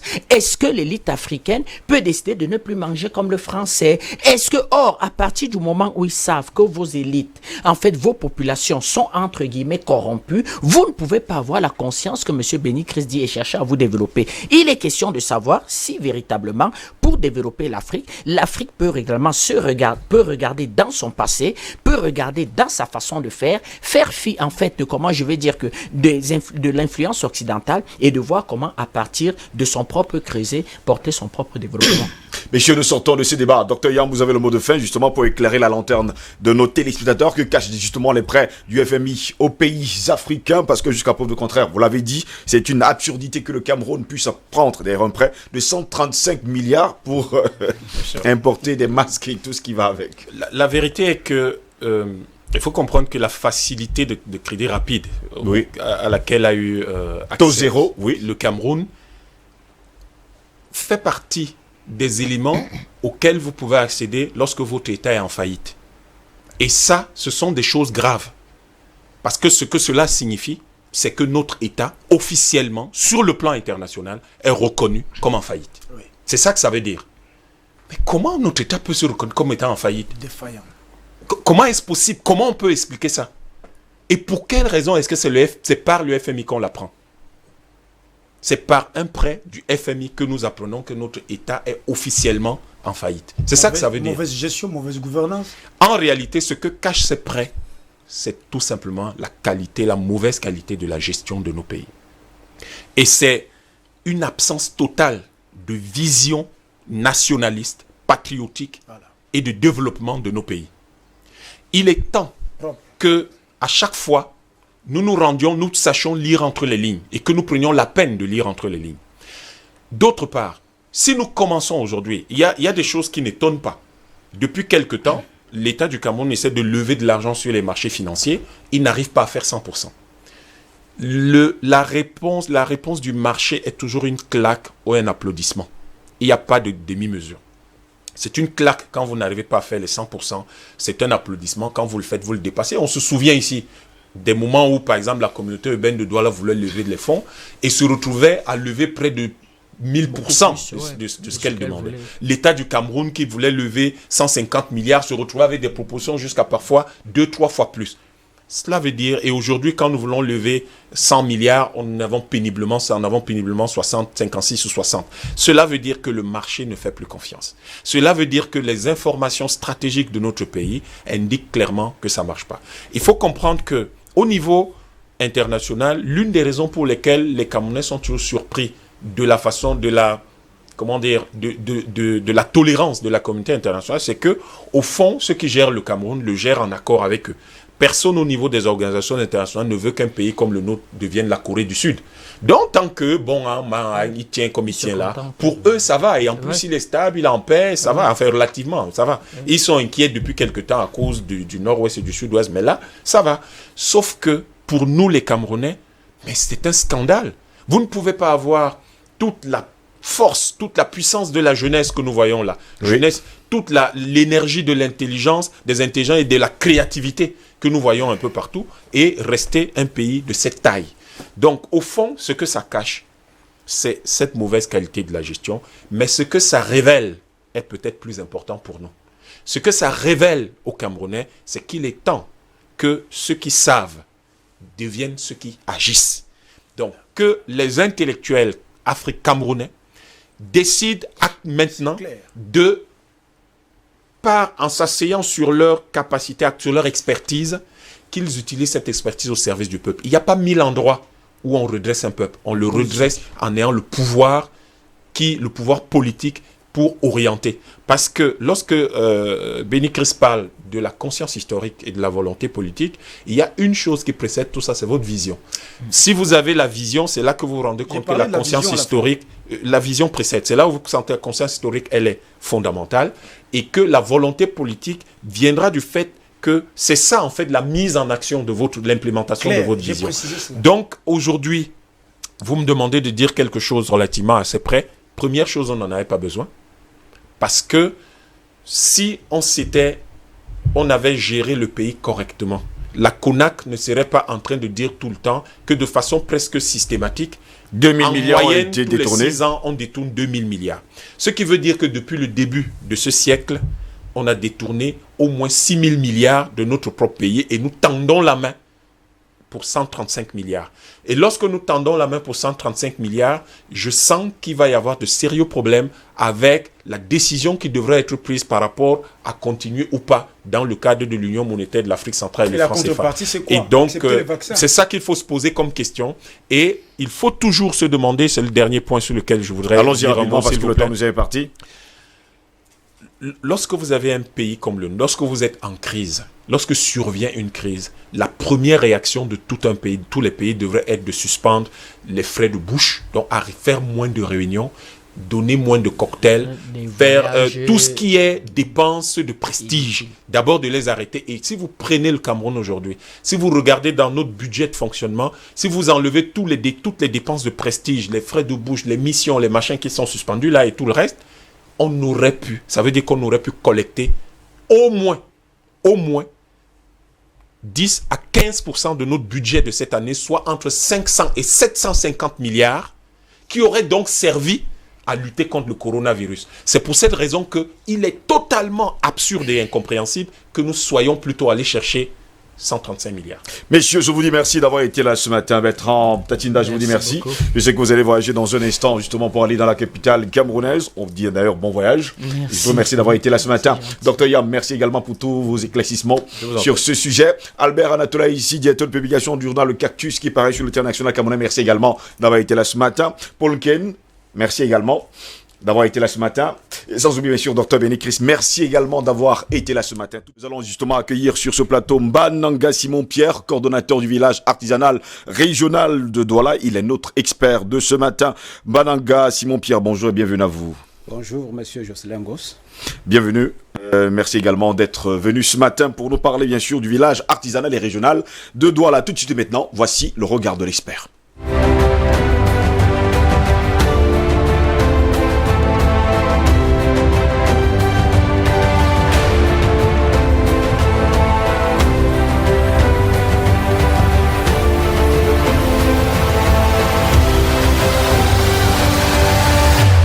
Il est notre invité, surtout le regard de l'expert ce matin, Mbananga Simon-Pierre. C'est quoi le VAR, le village artisanal régional de Douala? Oh, merci de poser cette question qui me permet d'édifier le public du littoral et partant même du Cameroun. Le VAD, c'est juste une abréviation qui signifie le village artisanal régional de Douala. VARD. Oui. VARD. Bon, je dois également ajouter qu'il y en a dans toutes les régions. En dehors du littoral, il y en a... Dans toutes les régions du Cameroun. Dans toutes les régions du Cameroun. Oui. Et plus 2 villages dans des endroits ou bien dans des localités qui se sont illustrés depuis par la pratique de ces métiers, de l'artisanat. Un village dans le centre, principalement dans l'Oignon et So, en Balmayo, et un autre à l'ouest, dans le Noun, à Fumban. Ça porte le nombre à 12 au Cameroun. Voilà l'essentiel de ce que je peux dire sur le village artisanal. Et il est dirigé justement par l'État, il faut préciser également pour nos téléspectateurs. Oui, les villages artisanaux sont des structures rattachées du ministère des Petites et Moyennes Entreprises, de l'économie sociale et de l'artisanat. Donc c'est des structures publiques, des structures d'État, qui s'occupent principalement des artisans. Et je dois dire qu'il faut déjà qu'on comprenne ce que c'est que... Quelle est la définition que les pouvoirs publics donnent de l'artisan ou bien de l'artisanat principalement? Je dois dire que l'artisanat est constitué de l'ensemble des activités d'extraction, je dis extraction, production, transformation, oui, entretien, réparation ou de prestation de services essentiellement manuels ou exercés à titre principal. Oui. Voilà tout ce que, lorsqu'on opère dans les domaines que je viens de citer là, c'est dans ce genre qu'on parle de la vannerie, de tressage. Oui, ils sont rangés quelque part, soit dans la production, soit dans la transformation, soit dans l'entretien, soit dans la réparation. Même les garagistes, comment vous les appelez, les mécaniciens, oui, c'est des artisans. Donc, tous ceux qui sont rangés dans des domaines que je cite là et qui font essentiellement leur travail de manière manuelle. On voit d'ailleurs les images sur vos petits écrans justement de ce que vous allez retrouver au village artisanal régional de Douala. Justement, on voit les sacs qui sont fabriqués, on voit tout ça. C'est totalement un musée finalement. Oui, en quelque sorte, c'est un musée. Ça devrait même l'être parce qu'il faudra qu'on retrace vraiment la culture camerounaise. La culture camerounaise. Mais spécialement de la Sénégal-Maritime et sur du Mungo. Spécialement du littoral. Oui. Quand je dis littoral, entendez les 4 départements du littoral. 4 départements du littoral, le Vori, le Mungo, la Sénégal-Maritime et l'Onkam. Et l'Onkam. Oui. Donc c'est cet artisanat, c'est ces artisans qui sont... Mais il faut préciser par ailleurs qu'il y a pas mal de Camerounais, surtout les Doualais, ne sont pas au courant justement de votre village artisanal de Douala. Oui, je peux le croire parce que lorsque j'essaie de faire les statistiques de ceux qui visitent notre structure, il n'y en a pas assez. Oui. Pour le moment, je peux vous donner un crédit à cette affirmation. Mais ce que je souhaite justement, c'est que la tendance soit renversée. Et c'est pour ça, c'est ça que m'amène à vous remercier, de me permettre de m'adresser à ce pan ou alors à ce domaine qui est intéressant et qui existe depuis la nuit des temps et qui a fait de nous autres ce que nous sommes aujourd'hui. Parce que, comme vous le savez, même jusqu'à aujourd'hui, les pouvoirs publics n'arrivent pas à insérer tout le monde. Mais la majorité trouve un moyen de s'insérer au niveau de l'artisanat. On voit les images d'ailleurs du village artisanal régional de Douala. Pas mal déjà. On voit tout ce que les artisans ont pu faire justement de ce côté-là. Ce bananier, il faut préciser par ailleurs qu'il est fait en fer. C'est le fer ou bien c'est... Oui, c'est artificiel, on peut croire qu'il est naturel. C'est un bananier artificiel. Et en plein milieu même de votre village artisanal. à l'intérieur de notre édifice. Oui. Parce que quand on dit en milieu, on peut croire que c'est à l'extérieur. Je dis à l'intérieur de l'édifice. C'est même une source d'attraction pour ceux qui n'y croient pas. Je les invite à venir visiter. Et certains qui sont arrivés dans ces milieux, à un moment, m'ont demandé, mais monsieur le coordonnateur, vous avez des bananiers qui mûrissent ici et vous n'abattez pas.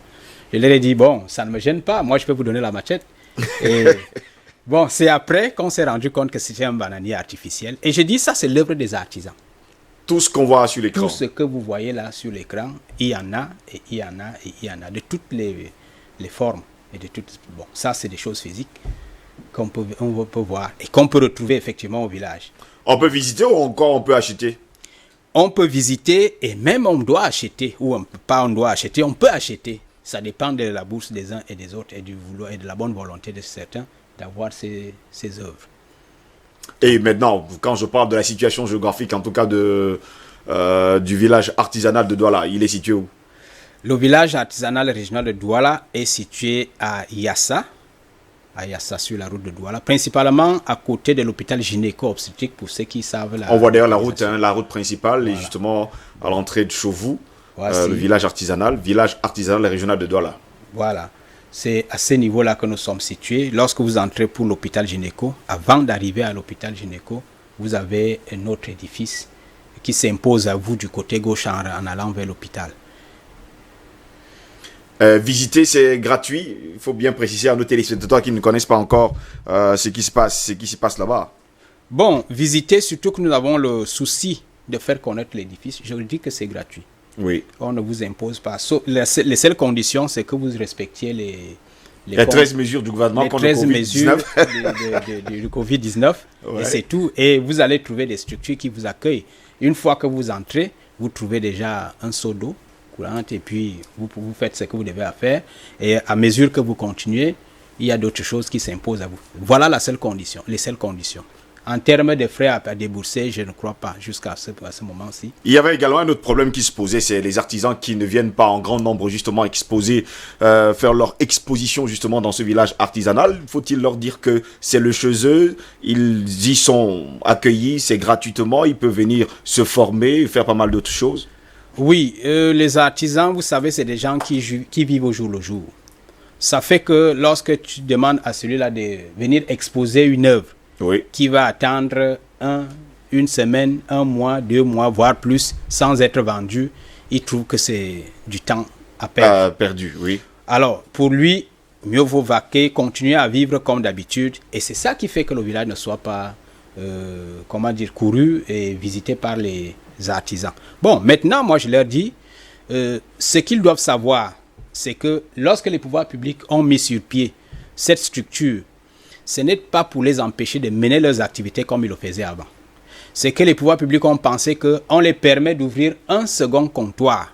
C'est-à-dire que si vous vendiez vos œuvres, comme on les voit marcher le long des routes, continuez à les vendre. Mais prenez au moins 1 ou 2 œuvres, vous déposez au village pour un visiteur qui passerait demain et il peut acheter. Et qui pourrait également demander votre numéro de téléphone pour en avoir plus. Et qui pourrait également demander votre numéro de téléphone pour en avoir plus s'il est intéressé par votre architecture, enfin par ce que vous fabriquez. Et vous comprenez qu'il peut toujours vous solliciter. Et là, c'est ça que les pouvoirs publics pensent. Aider l'artisan à accroître au moins ses petits revenus. Ça lui permet maintenant de faire un programme pour savoir comment vivre, comment éponger certains besoins, comment faire tout ce qu'il peut avoir besoin également. Faut-il également préciser que le village est conçu au moins sur 5000 mètres carrés et qu'il y a des espaces pour toutes les personnes ou alors tous les artisans qui ont besoin de fabriquer également sur place? Oui, je dois dire que le village a été conçu pour avoir des ateliers. Oui. Parce qu'il y a toute une section, on appelle en administration, en service, il y a toute une section qui s'occupe de la production. Donc il y a des espaces qui sont là-bas où on sollicite que les artisans s'installent. Parce que dans des pays développés où l'artisanat est pratiqué, vous pouvez arriver dans un village artisanal. Si vous voulez voir l'artisan à l'œuvre, on vous conduit quelque part, non loin de la structure. Donc vous voyez l'artisan qui est en train de fabriquer ces choses. Et de l'autre côté, vous voyez ce qui est déjà fabriqué et exposé.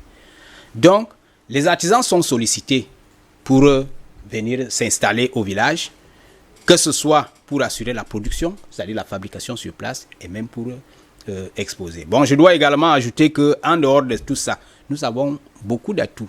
Le village a beaucoup d'atouts. Vous avez un espace, beaucoup d'espace qui nous permettent, par exemple, vous qui avez l'habitude de tenir des réunions ou des conférences, vous avez des espaces de conférences ou de réunions. Vous avez des espaces où vous pouvez vous entretenir à deux, c'est-à-dire ce qu'on appelle en jargon B2B, entretien B2B. Vous avez une sécurité qui ne dit pas son nom, c'est tout un village bien clôturé. Nous avons un vigile, nous avons un parking pour ceux qui ont des véhicules, nous avons, comme je l'ai dit, des salles de conférence climatisées, nous avons une terrasse en plein air, ça dépend de vous, là où vous voulez vraiment être à l'aise.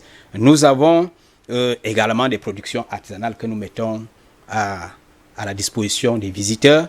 Nous avons une cour, une vaste cour qui peut abriter 300, 400 personnes, ça dépend de vous. Pour des activités que vous voulez, ça peut être mariage, ça peut être funérailles, ça peut être baptême, ça peut être les foires, ça peut être tout ce que vous pouvez imaginer qui peut drainer beaucoup de monde. Mais sauf que maintenant, il y aura un peu des restrictions par rapport à l'actualité de l'heure, que je ne voudrais pas nommer parce que c'est une mauvaise maladie, mais vous me comprenez.